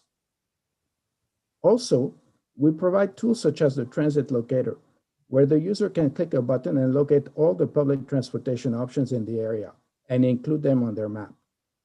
This can help them strategically locate entrances to the event near subway stations or bus stops, which in turn might convince event goers to use mass transit. Once the map is designed, it can be shared with event goers on the website and on the mobile app. So the user is aware of all the sustainable mobility options and can choose to use them. Much of this reflects the growing interest about sustainability in the arts and events world. Julie's Bicycle, a government-funded group in the UK focusing on sustainability in the arts, lists many of these ideas in its practical guide to audience travel. The European Union's Greenfest is the equivalent to Julie's Bicycle. My example focused on mobility, but sustainability in events includes other aspects such as recycling, water conservation, energy use, food waste, or ethical trade. And we also address these in our software. What is revolutionary here is that our tool can seamlessly help event producer integrate these ideas about sustainability in the actual process of building their event. We've made many of these ideas about sustainability coming from industry and government think tanks actually actionable. So now let me give you a little background information. The US event industry is about 200,000 businesses, 155 billion. The global event software industry is 6.5 billion. About transmission, there's 3 of us. I have a PhD in AI. My dissertation research was supported by the NIH and DARPA. I'm an inventor on 4 patents, was a co-founder of Planet Feedback, And during the .com era, I was the user experience and rapid prototyping expert on many .com new ventures at Procter. We've been developing our technology for the last 5 years. I've had about 300 users, including a festival with upward of 60,000 users, attendees. To summarize, events are temporary cities. The event map is at the heart of event management, and our technology turns ideas about sustainability into action. Our asks, connection towards a pilot, possibly with a city, clients, advisory board members. Thank you. Excellent. Thank you so much, Olivier. Now let's have 2 minutes of Q&A from our judges. Hi, Olivier. My name is Danielle Cortez. I'm with Dinsmore and Scholl. We've been offering some pro bono services to all of these great companies that have come on here. My question just sort of revolves around your business model and if COVID has impacted it at all, if you're trying to go in a different direction, just along those lines. Well, I mean, COVID has not impacted the business model as such. I mean, it's, we're a software as a service, and so we're charging the client with a license. I mean, definitely what the impact is that, everybody's wondering if events are going to happen and when, and so I'll just tell you what one of the people in my market research that I've done through the accelerator told me a few weeks ago. I was interviewing the producer of one of the main rock festivals in Finland. And basically his answer was, well, we're behaving like stuff is going to happen next summer because we can't do any, that's what we have to do. And then if it doesn't happen, it doesn't happen. So, hopefully stuff will happen. And I mean, from the news from the last few weeks, it looks like, stuff will happen next summer. So, and maybe to add to this just a second, which is that one of the advantages that our software provides related to COVID is that because it's all computer based and GIS based, we actually can really generate very easily, compute the number of people that can fit in a particular space. And so when you're talking about social distancing, that's really an important thing that we can actually generate. All right, we have time for one more quick question from Allie. Great. Hi, Olivier. Nice to see you. Great presentation. Thank you. Assuming that, the events get back up and running, have you thought at all about kind of integrating the carbon offset for events into the app, or what would that look like? Well, I was talking about these, about Julie's Bicycle and these organizations that deal with sustainability in events. And basically, that's definitely something they do. And they do everything really on paper with forms, okay? And we've kind of tried to integrate a lot of their knowledge that they have in these paper, in their forms in the software. And so until you asked the question, I never really thought about doing it, but it seems that, that's a kind of a good next step, which is basically try to integrate that just like they have in their forms. So it's definitely something that's very relevant to sustainability in events. Awesome. All right, just a couple more to go. Next up, we have a founder who truly understands the human challenges of food insecurity. Her breadth of experience from urban LA to rural Alabama has inspired her to tackle the challenge of food access through relationship building and personalized service. Coached by Rebecca Arbona, David Ioha, and Michael Braswell, it is my pleasure to introduce Naturally Homegrown.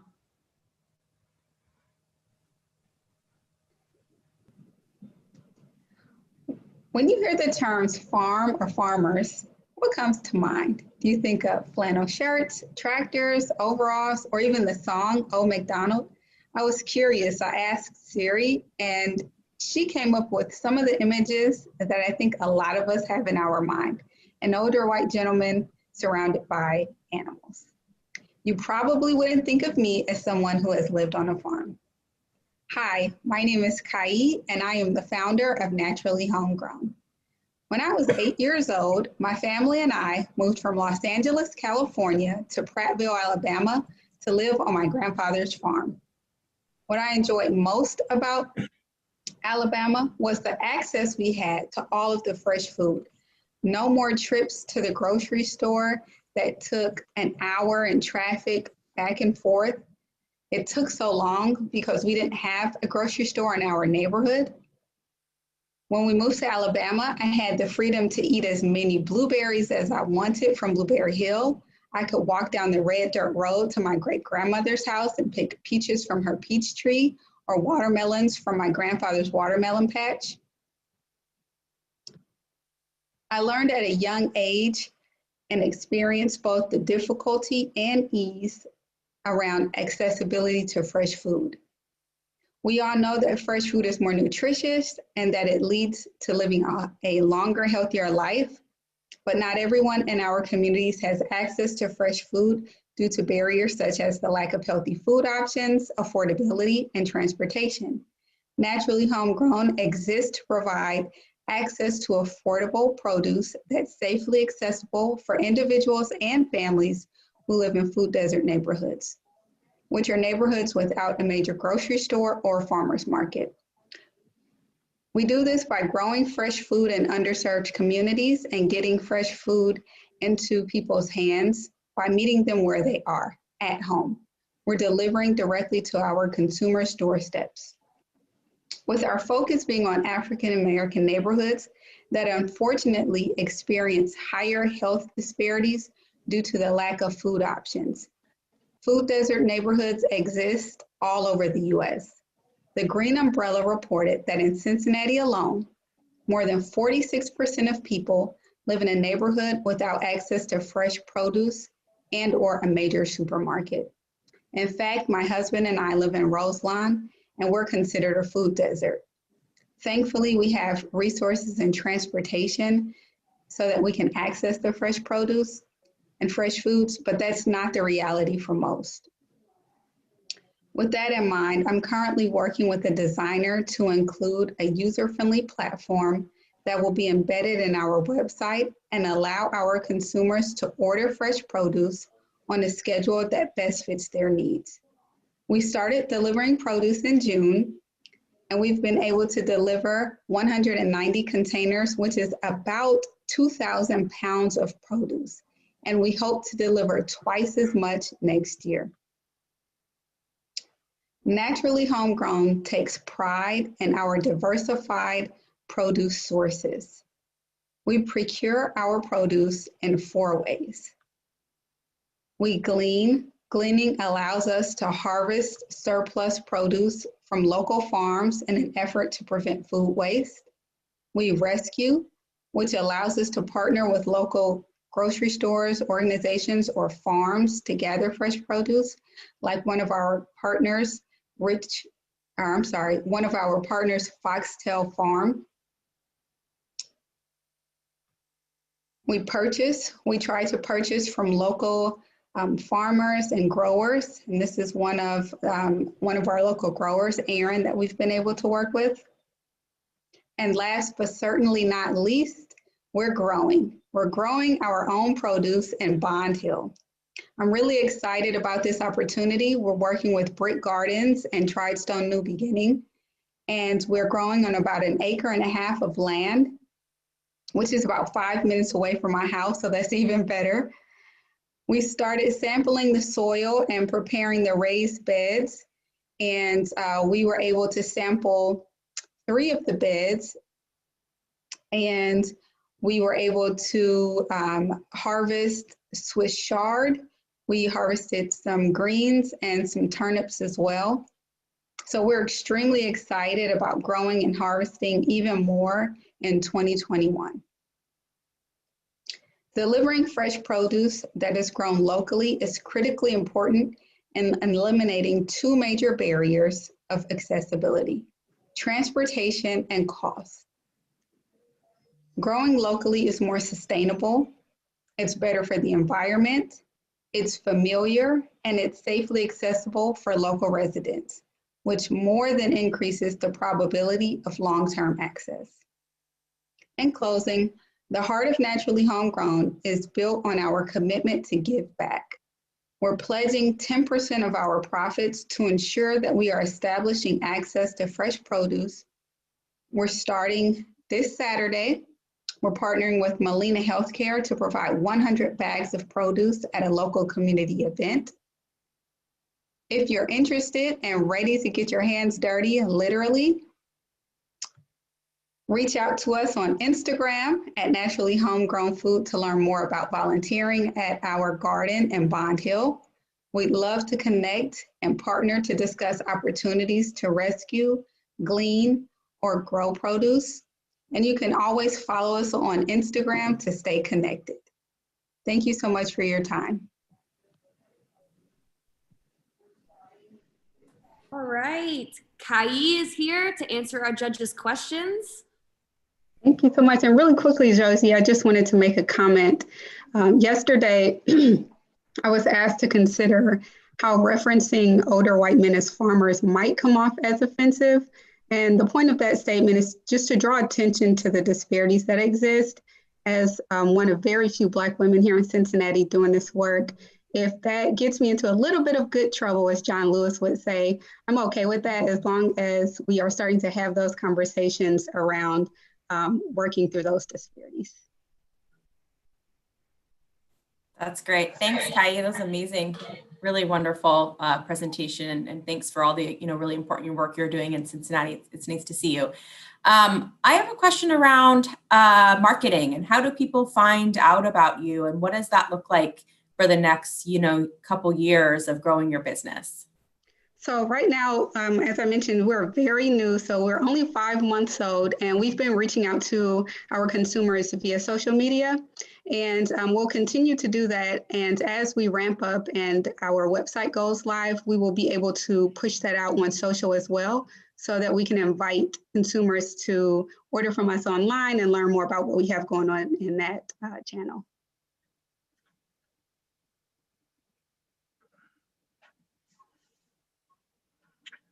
Awesome job, Kai. This is Anthony Seppi with HCDC. Congratulations on getting through SustainableCincy and look forward to you being part of the community. Speaking of community, I want to understand a little bit more about how you're leveraging local partnerships in the neighborhoods that you're working. So right now we've had wonderful partnerships. We work with Brick Gardens. They're our subject matter experts, so they help us with growing and things of that nature. The land that we're using is actually, like I mentioned, it's about 5 minutes away from where I live, Tristone New Beginning. So they've allowed us to come into their space and grow. We also partner with a farm in New Richmond. It's called Foxtail Farm. They've been absolutely wonderful with partnering with us. And we're hoping after this cohort, we've received some great contacts with Kristen and with Elaine over at Last Mile. So we have some partnerships that we've been able to work with. Cradle Cincinnati is one of the partners that we've been working with to make sure that those families receive produce as well. And like I mentioned, this Saturday, we're partnering with Molina Healthcare. So we have a really huge event that we're going to be preparing for right after this call, bagging produce and getting things ready for Saturday. So we've had a great response as far as our partnerships in the community. Awesome. Thank you. Thank you, Anthony. Thank you. All right, if we could release the screen for our next one. Thank you so much, Kai. I think that's you actually releasing the screen. Just kidding, I fixed it. All right. We're almost there, you guys. Bringing us home this evening, we have a team that, with their combined experience, expertise, and passion, can only be compared to the Avengers. They're on a mission to turn all of this year's challenges into opportunities and make urban agriculture accessible to everyone. Coached by Eric Ross and Paul Sidlowski, I'd like to introduce Urban Farming Initiative. Thank you for that lovely introduction, Josie. All right. Oops. All right, can we see the screen? Yes, we can. Hi there, I'm Mariana Padilla, one of the co-founders of the Urban Farming Initiative. Take a minute in your mind's eye. I want you to imagine a world with no hunger, where produce is accessible and grown locally, where the food we produce reduces our carbon footprint, and where farming efforts yield communities that unite around food access. We're the Urban Farming Initiative, and this is the world that we're creating. We exist to convert unused and bankrupt properties into thriving, community-owned urban farms and food hubs. Now I'm going to pass you off to Kevin Mackey, another co-founder, who's going to tell you a little bit about our founding story. Thanks, Mari. Well, 2020 happened. We all lived through it, and it was a year of incredible transition and change for many people and industries, but in particular in retail and commercial real estate. You see the signs here, for sale signs and for lease signs, and Mari and I would drive around and we would see these unabating, but they were in these properties that were still very usable. And so we said to ourselves, why not convert these into thriving urban farms and community hubs? And so that's what we intend to do. We got our start in May, and we've learned a lot along the way.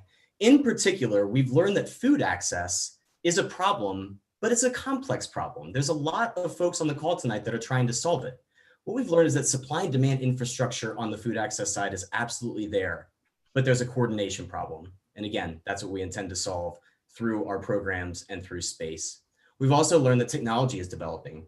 In the past 2 years, since 2019, $17 billion has been invested in ag tech and farm tech companies. We intend to leverage those. And last, commercial bankruptcies are occurring now. The 2 largest mall operators across the country just went bankrupt last month. That all creates a future state for the Urban Farming Initiative, where we have a community inventorying product. We are a content powerhouse where we take our learnings and we publish them for the world at large. And last, we are a project manager of the creation of these new farms and community hubs. We'll explain how that works right now, and I'll toss it off to Mari for our content hub. Absolutely. So our website will be a content powerhouse that provides our collective shared learnings. Here's a little bit of about what that workflow is going to look like when you come to our website. The first workflow is going to be for those individuals who are new to urban farming and want to learn how to start their own urban farm. The second is going to be for groups and individuals who potentially already have an urban farm, but are looking to turn it into a thriving business. And lastly, our third workflow is going to be for those who really want to learn how to scale impact in their communities using our community inventorying product. Thanks, Mari. So a little bit more on what that community inventorying product actually is. It's a proprietary research methodology that produces a state of food access report. In that, we understand the key players in a region, and we use their data and systems that they already have in place to combine that and create this final state of food access report.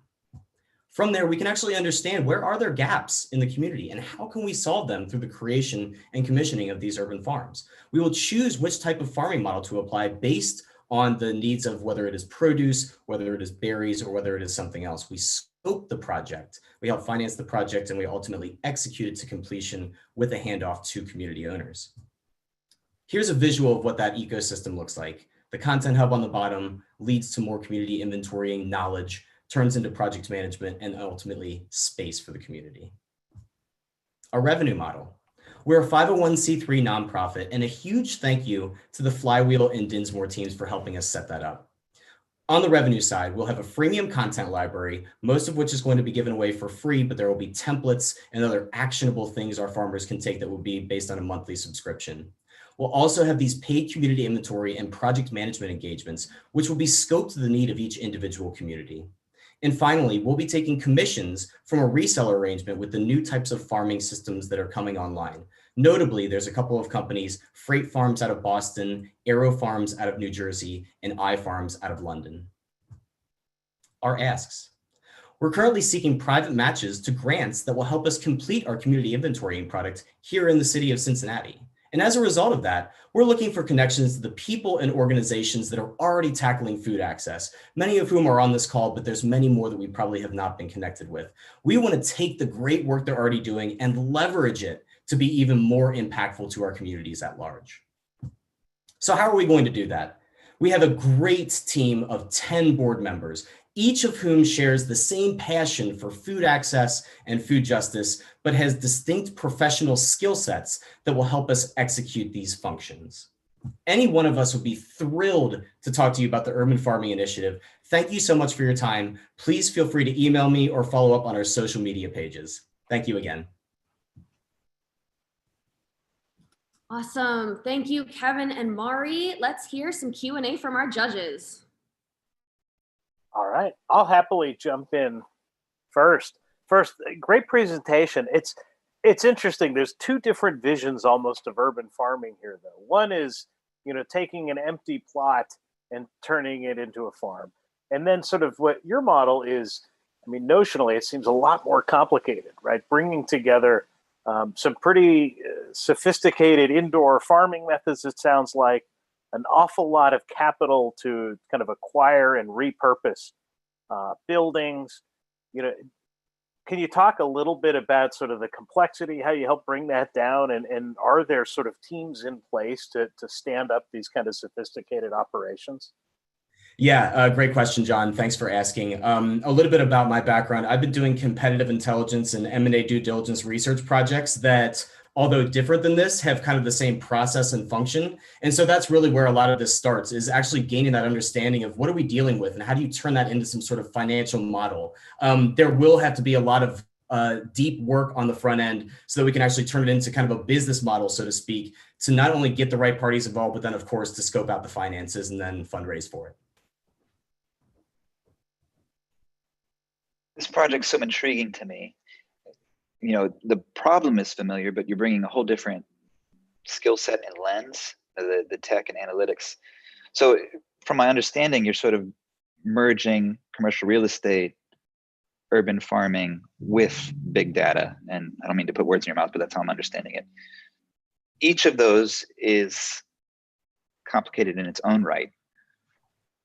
Which do you see to be the biggest challenge or the biggest learning hurdle for you? Yeah, it's going to be taking the learnings from one individual community and understanding how they transfer broadly. So what we have here in the city of Cincinnati is probably going to be relatively consistent with what you might see in Chicago or other areas or even neighborhoods of Chicago. But I'm actually going to go back to the Cintrifuse model. That was actually really kind of pivotal in how I'm thinking about this project, because what Cintrifuse did is it started with one man's vision, and many, I shouldn't say just one, but many people's visions to be able to bring together the right stakeholders and then ultimately turn it into something real, which is Union Hall, a physical building, a fund of funds, and then of course the operations that is sustaining all of these things. So I actually kind of take that inspiration to say, there were people that have done this before in another realm. How can we now do this in the kind of sustainable community food access realm? And just to add on to it, I think that what really makes us unique is the diversity of the team, which we briefly mentioned, and you talked about data and indoor agriculture. We actually have a board member, Tyler Wolf, who is the owner of Urban Blooms, and so he is on our board, will be consulting to help us with indoor farming. We also have two data scientists, David Mackey and Tim Niekamp, who are the founders of Data Bloom, who are going to be really helping us built in and bake in data from everything we do from the very beginning so that we can really accumulate that and really distribute those learnings in the long term. We're super nerds. Hey, I love it. Thank you for the pitch. Absolutely. Thank you. All right. Thank you so much, Kevin and Mari. That'll do it for our pitches. Wow. Normally this is when the beer hall would erupt in another round of applause for our founders, but it's just us in here. So that was awesome. As a reminder, let me share my screen real quick. If you have not taken the opportunity to vote for the Audience Choice Award, please do so using the link that has been placed in the chat and in the description of the YouTube link. This is your chance to voice who your favorite pitch is to win the audience choice. So excited to see the results of that. And wow, if you guys didn't think that Cincinnati was poised to be a leader in the sustainability space before those pitches, I'm sure you're all convinced after. Before we move on to our fireside chat, I want to give a special shout out to Pete Blackshaw for being the best hype man in the chat. We see you, Pete, so thank you. While the judges deliberate on the rest of our awards, it's my privilege to introduce our facilitator for tonight's fireside chat, Kyla Woods.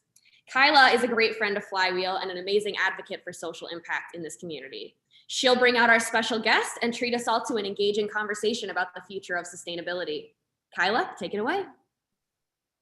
Thank you so much, Josie. Hi, everyone, and thank you so much for attending tonight and for sticking around with us for this fireside. Of course, I know you want to hear about the awards presentation, so we're getting there. We're in the home stretch, but we have an incredible speaker for you joining us tonight, and I want to go ahead and go through his intro and get him really ready to just share with you the importance of sustainability, of course, right in line with everything that we've already been hearing from our founders right here in Cincinnati. So I'm so excited to introduce you to John Picard. And some would say that our SustainableCincy GO event keynote speaker has been living in the future ever since he built his first smart, eco-friendly home in California. He is not only an architect, builder, and entrepreneur, but a renowned sustainability expert and the founder of John Picard and Associates, a global environmental consulting firm. So we are so thrilled and honored and excited to welcome John Picard here with us for SustainableCincy GO. And John, I know that you are excited to be here with us. And I also know that you wanted to share some reflections from some of the startup founders that you heard from tonight. So if you want to start with that, and then we'll go into our chat. I think you're still muted, John. Oh, there you go. There. There you go. Hey, everybody. It was awesome to sit here and listen to the pitches. And I've been at this a while. You guys were fantastic. In fact, the time that I have, I want to take a few minutes and talk about you. In each one, I took some notes, and I hope you don't mind. I spend 15 seconds on each one of you with some ideas. And a shout out too to PNC Bank. I appreciate you guys sponsoring this. Not too many banks see that the bottom line of green is black and getting bigger and better. So good on you guys for doing that. And Kyla, as I mentioned, I have a lot going on in Cincinnati. I know you guys can read my bio and go to LinkedIn, see that I've been in the Silicon Valley and LA and Kai, good move on you for moving out of LA. LA is a monument of what not to do as a city. So great, you went to Alabama, you started that farm, you're 4 months in. On my notes, I wrote powerful, powerful, powerful. You are a leader, keep it going. And to Donovan, so Tim and I have known each other forever. Tim, one word, he is a badass in energy. Like nobody understands BTUs, therms, kilowatts, the AI, the machine learning, the devices, the cost, all the shit wrapped around low bids and old gray-haired angry engineers trying to mess it up. He's awesome. And so, Tim, thanks for writing the check. And then, really important is the work that I'm involved in at the Cincinnati airport. And I just want to say, in the Silicon Valley, we don't give a shit about failing. We fail forward. We are fearless about breaking things.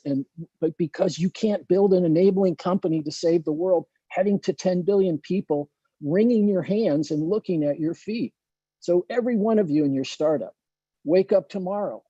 You are the leader in the space of your business, and you need to act like it. You need to design forward. You need to be the inspirer. You may not be the CEO for long, but this was your idea. This is your baby. Don't quit.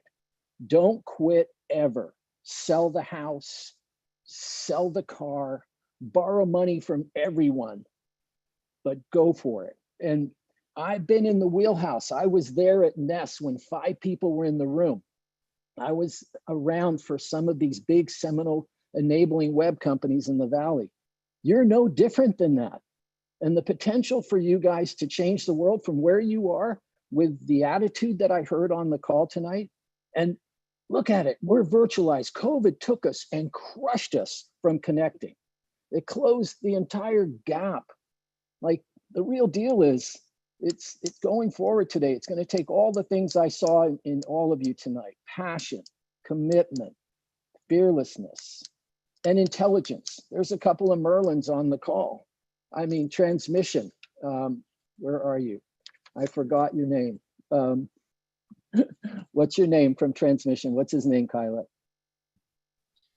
Well, I think you gave a huge compliment to everyone. I mean, Well, no, I just, in saying so, that they are just like the companies that you're seeing in the Silicon Valley or seeing maybe, you know, across the country or across the globe. I mean, that is I don't want to gloss over that. That is a huge compliment, and it's a huge testament to the work that they put in to get to tonight. And I want to piggyback on that. So obviously they're off to a great start. They get it. They know that we need to have a green environment. We need to be sustainable. What would you say to the person who is watching in the audience who maybe hasn't been as sold or who hasn't done the work yet? Why is it so important and why is it so urgent for all of us, no matter who we are and no matter what we do and no matter where we are, that we get on board with this and we act fast and we take bold steps? No, so bold is the key word, right? Who wants to live a life in some form of, you know, incremental? Like, this is a chance for you to find your independence. This is a chance to do a startup focused on good. What that does for you as a person, it unlocks you as the whole person. When your target points and your roadmap are for your product, all that's important. But when I watched Brandon, you know, be the keeper, I added on to be the keeper of life. There's Brandon with all his energy. He's unlocking. Brandon's running a company. It's where life begins. I was thinking of the deltas where freshwater and saltwater live and fish are born and species arrive, and Brandon's pollinating. And Brandon, go to the ray.org and take a look at what we did last year. We didn't know shit, but we put a pollinator garden in underneath our solar farm, and the farmers for 15 miles are coming up and kissing us for a month of Sundays because they said we've changed the whole farm cycle in the area. I had no idea. It's amazing. So Brandon, you are where life begins. So good on you. Cincinnati recycling, reuse is key. Landfill diversion, waste to wonder, awesome. Like, how many builders could have a shot to go into that? And it's critical that they invest. And when she was asking for a space, all these malls that are failing, the fact that retail is going to change, not just because of Amazon, but because, you know, we're going to see some big outcomes from COVID. And this is a good chance to take and repurpose that mall. Last mile food. Wow. All I can say is you guys are unlocking the value of food and naturally grown. Oh, so many notes. But Kai, know your customer, customize that order. If I were to be your customer, I'd want to opt in and hand you my DNA so you could grow my food. I would want to feel like at any given moment in time, I think, oh my God, my food's being grown. I own a piece of that farm. Kai's my partner. You guys aren't just growing food for just anybody. You're growing food that has great potential and intention for individuals. So all of you go digital. All of you think about interoperability of your farms and your products up in the cloud. Think about the dirt and the farm and where you get your hands dirty. That's it. But where you're gonna make bank is on the information side by closing the gap between me at my age with this health condition and that health condition. And if you can help me sleep an hour longer because you increased my kale and you did this and you did that because you took your app and landed something personal on top of your farming platform, that's going to unlock the world for you. So go after health and wellness. Go after that as the upgrade in life and go. Get to the cloud. Health for me. Let's see what else. Transmission. So Olivier, listen, I did the greening of a bunch of shows, LinkedIn's tour, the Live Earth events, and just a month before COVID, I was meeting with Coldplay's management to become the sustainability advisor for the largest tour in the world, which was Coldplay's 5-year tour with a 1 year off, all over the world. Huge, massive event, and 200 million people would have seen the show. We had really big ideas. We got crushed. And all the questions around venues coming back, they're not. You can expect big changes in travel, big changes in hotels, big changes in how we gather, how we meet. The trust and the confidence is broken. And it's going to be a year or two, but this is your chance to jump in. This is your chance to go to CVG and talk to Brian and Nisham about how we can change the whole concept of travel in the airport. Every one of you has something important to contribute. And I want to, in talking about CVG took the rear view mirror out of all the airports that I work with all over the world, the Middle East, here in the US, some really big airports, some of the biggest in the world. The most pivotal one for me is Cincinnati. So if you guys want some inspiration, and if you want some idea of how you become a disruptor, right from where you stand every day when you get going, go meet Brian, go meet Nishant and see what's going on. Let me tell you some of the stuff we're doing there that's gonna matter to you too. So what would you say if John Picard says that Cincinnati Airport's gonna install batteries in the next year that will unlock wind and solar? Batteries made with a nanomaterial called graphene. And when these batteries arrive and they have the power density to unlock wind and solar, it is a game changer. And when we can grow this graphene, much the way you guys are a farming community, everything today was pretty much agriculture. Well, guess what? We can make reactors and grow materials, nanomaterials that are going to change the world. Can we make water from the air? Can we take air and make energy from the air? All of these things are being looked at. Sensors, stored energy, AI, machine learning, interoperability in the cloud. Every one of you needs to focus on the cloud and interoperability of your farms and all these systems. Every one of you needs to know that AI is what's going to save us. You want to know why? Because it's software that learns, and it learns, and it learns, and it can see things that humans can't. And at 7 billion people, we have done everything to crush life on this planet. We are so far beyond the carrying capacity of the planet, it's not even funny. And to get where, so ask me what I'm going to do with the rest of the time I have with my life. I'm going to try to get humanity to be net positive with the planet. Every one of you is doing that. And that's what was amazing about these pitches tonight. You guys are all on an extraordinary path of doing good. You're going to do well by doing good. Some of you could do better branding. Some of you need to find out, all of you need to improve your benefit list, the impact that you'll have. Look forward, look a year or two out. Dream big, guys, go big. Don't think about just Cincinnati. Think about the fact that you'll unlock the value of something at that tiny moment.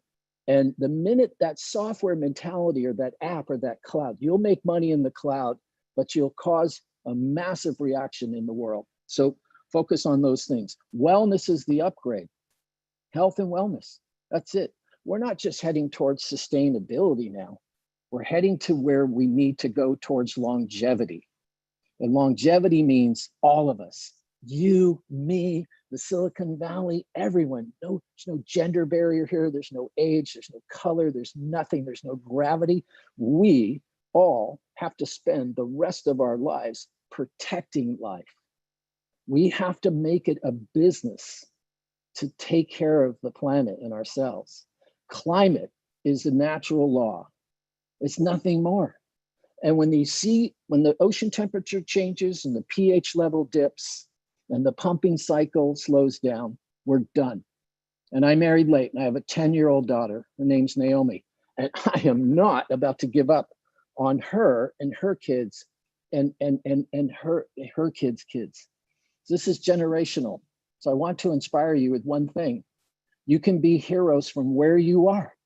And I felt it in every one of you today. So you got to be aggressive like this. You got to walk into a room and you know that 5 or 6 people aren't going to like you because you're just not going to, sit there and go through the motions. And there's a convergence today going on. Convergence is my keynote speech. When you ask me to come speak for you, I'm going to speak about the convergence of innovation and sustainability, the impact of digital efficiency and nature coming together. I want to write a software engine that unlocks the genome value of nature, your farms. I want people to see a farm, to see something that you grew and be able to take their phone and look at it and take a picture of it and have the value come roaring up, because what's missing is we haven't unlocked the value of anything we've grown. We've never paid the true price for anything, not a piece of wood, not a gallon of gas, nothing. We've never paid the natural systems approach. The fact you guys have your hands in the dirt and you can bring the digital efficiencies into that, you can start to create the value of soil, the value of water, the value of life-giving forces feeding us, and we can build that software engine. Cincinnati could be known for everything if you want it to be.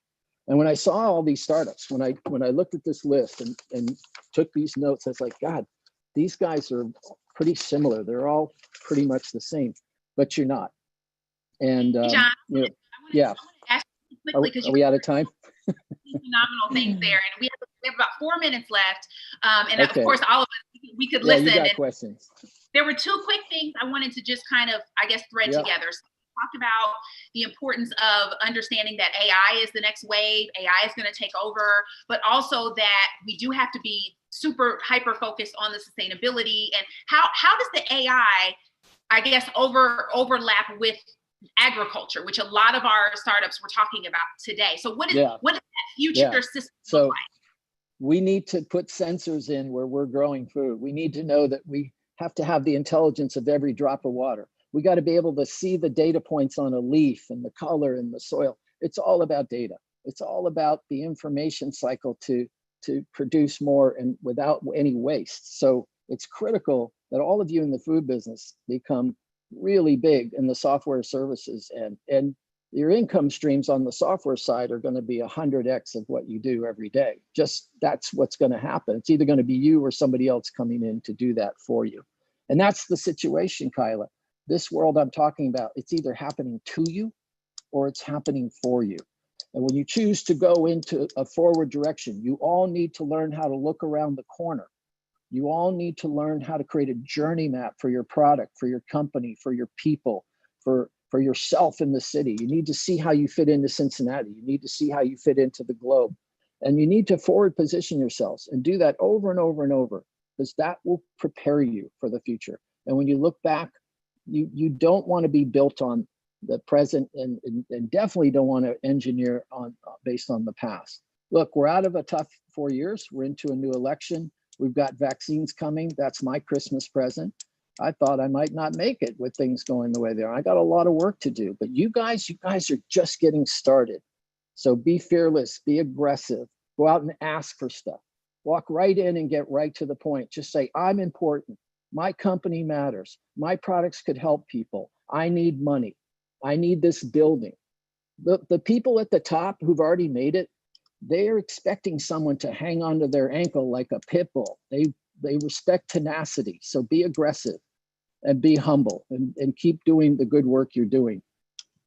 That's a perfect segue, John, to our final question, just in your final thoughts on the importance of us having this type of platform, type of event for Flywheel to say, no, we're going to do a cohort that is specifically focused on sustainability, and also for sponsors to step up and support this type of event. So speaking broadly to the community, in Cincinnati and beyond, how important is it for us to continue to have these types of platforms, have these types of competitions, and to step up from the corporate side and nonprofit side in supporting these efforts in our communities? It puts you on the map. It's an engine. The whole movement around the creative cycle is what's key here. It's all about that creative design function, your big ideas, and supporting each other. You guys can build a powerful engine from this group that you have today. You really can.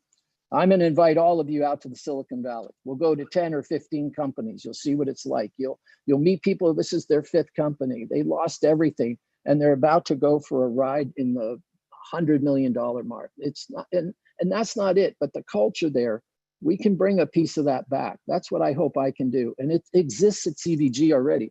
So go take a meeting with the guys out at the airport. They're there. They are there and beyond. I got to tell you that. I only say that because every other city I go to, there's a little bit of a void. So there it is.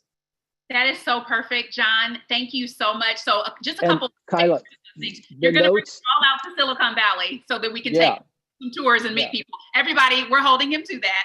And second, everyone, startup founders, make sure you do reach out to CVG, check into that work, see what they're doing, tell them John Picard sent you, and make sure you make that. No, don't do that. No? Don't tell Okay. Brian and listen. No, tell him, just say you're going to fly later and you want a tour. But listen, you guys, the companies who I didn't get a chance to talk to, here's my phone number, 650-690-1234. Don't email me, text me, put your name in there. I will call you back. I will scan my notes for your companies and I will forward all of that to you. And there won't be an invoice attached. And so go get them, you guys. Listen, we are in a tough time right now, but this is where you get to be the arc of change. You're young. You have all the bicep muscle, all the heart. Take your head and your heart and line it up and go after it. That's what this country is known for.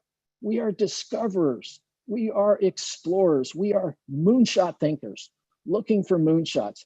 Who would ever think that there's moonshot thinking to be done on the farm? There is. And Kai, you're my astronaut for the day. You rock. Left LA, went to Alabama. Woo! Good on you. So, Thank you so much, thank John. you guys. Thanks, One of a Bill. kind offer there. He gave you his phone number. He's going to send you his notes. That's absolutely incredible. Yeah, and because so great. we need like 2 hours. And look, I'm there to help. I love Cincinnati, and I want to help you guys. And a couple of you, I'd write the check. So let's follow up. Well, I think they will follow up if they're smart, which they are. Okay, thank you all so much for your time. Thank you, John, for being our incredible guest today. Congratulations again to everyone who gave your pitch today. And I'll turn it over now to Executive Director of Flywheel, Bill Tucker. Bill, thank you. Hey, y'all. Here we are at Union Hall getting ready to wrap this up. We've said a lot of thank yous. I'll just asterisk every one of those. And thank you, John, for being here. Sure. It's been exciting figuring out these awards. And so I'm going to turn it over. I want to introduce, I guess you could say, Sonny Parr of Kroger's Zero Hunger, Zero Waste Foundation.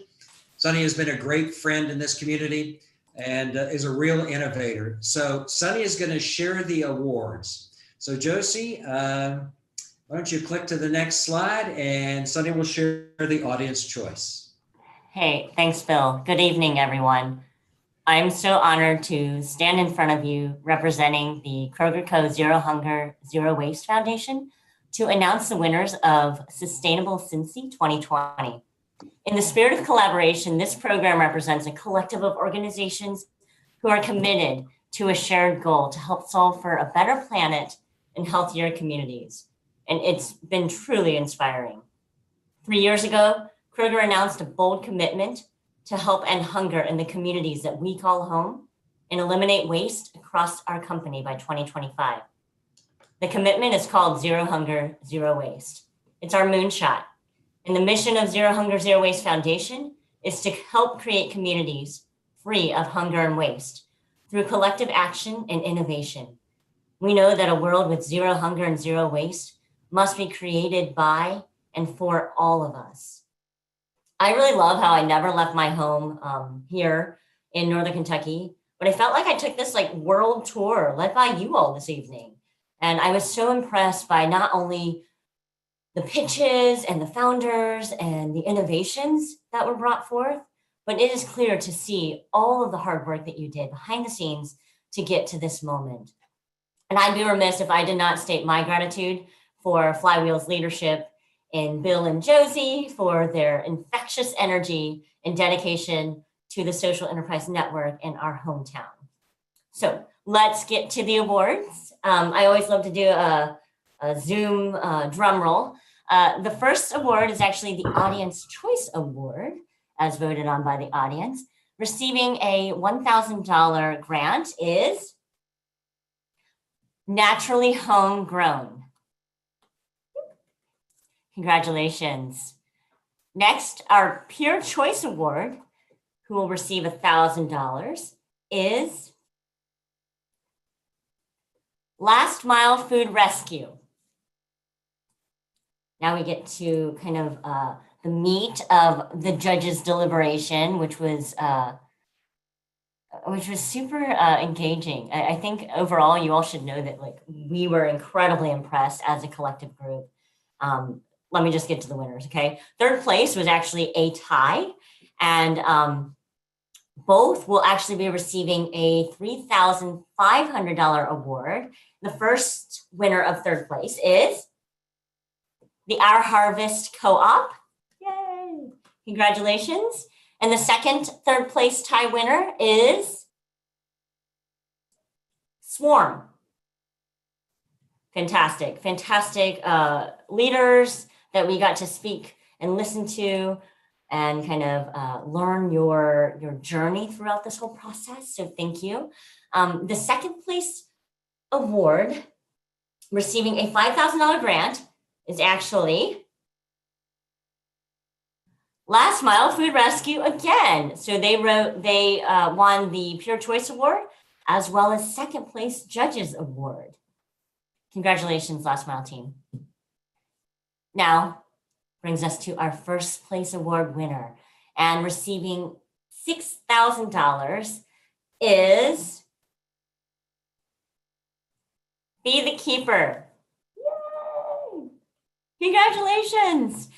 Because the Zero Hunger, Zero Waste Foundation was so impressed with each of you, as well as all the judges. And John from Cintrifuse and I want all of you to be successful in helping to lift up our hometown community. We added $1,000 to the pot, and we want to celebrate each and every one of you as founders, and we want you to keep going after Flywheel and the Sustainable Cincy 2020 workshop. So all of the founders not receiving an award tonight will also receive a $1,500 grant on behalf of the Zero Hunger, Zero Waste Foundation. Many, many, many congratulations to all of you who are involved. I know this is only the beginning, and I cannot wait to keep watching you. And now I get to hand it back to Bill. Okay, thanks very much, Sunny. And thank you very much for sweetening the pot. Dramatically increased the prizes. Over $34,000 in prizes were awarded tonight. That is amazing. So thank you very much for that. I also wanted to I'm sorry, $24,000. I overstated that. Sorry, $24,000. No, 34. I had it right the first time. $34,000 total. Okay, so the guy behind the screen, the wizard of everything that's taken place, is my good friend Michael Conger. And I wanted to give it up for Michael for a second. First of all, a big round of applause for him. And let him talk about something that's really important in this ecosystem. It takes a village to lift up all these social impact initiatives. And Michael's got a great one to talk about coming up soon. Great. Hi, everyone. Thank you, Bill. I'm Michael Conger. I'm one of the faculty at the Altman Institute for Entrepreneurship and the Center for Social Entrepreneurship at Miami University. So Miami's social entrepreneurship was actually a founding partner way back when Flywheel started, and we've been working together closely for over a decade now. That includes countless pitch events like this one, student projects, placing over 100 Miami entrepreneurship students in social ventures and nonprofits as interns. Many of those were interns at Flywheel, including at one point Miami alumna Josie Dalton. And just over a year ago, Miami and Flywheel launched an impact investment fund with an initial investment pool of $150,000. It's the first fund of its kind, managed exclusively by undergraduate students. And this fund is invested in a portfolio of social ventures, including a $50,000 investment in Flywheel elevator startup Moxie Girl, and provided due diligence for Moxie Girl, leading to $75,000 of additional investment from Cincy ecosystem members Connectic and NECO. And Bill Tucker joined us as one of Miami's entrepreneurs in residence starting this fall. So we're really happy to have Bill doing that. But actually, I'm not here to talk about any of those things. Instead, I would like to let you all know about Miami Entrepreneurship's 4th annual Social Innovation Weekend that we will hold, as always, in partnership with Flywheel, the weekend of March 5th through 7th. So Social Innovation Weekend is a hackathon style event bringing together over 150 college students 25 academic programs across our campus, and professionals from over 80 startups, nonprofits, and agencies from the SustainableCincy ecosystem and beyond. In the past few years, we focused on infant mortality, addiction, and last year, food insecurity. And this year, we are excited to focus on homelessness and affordable housing in the Cincinnati region and around the world.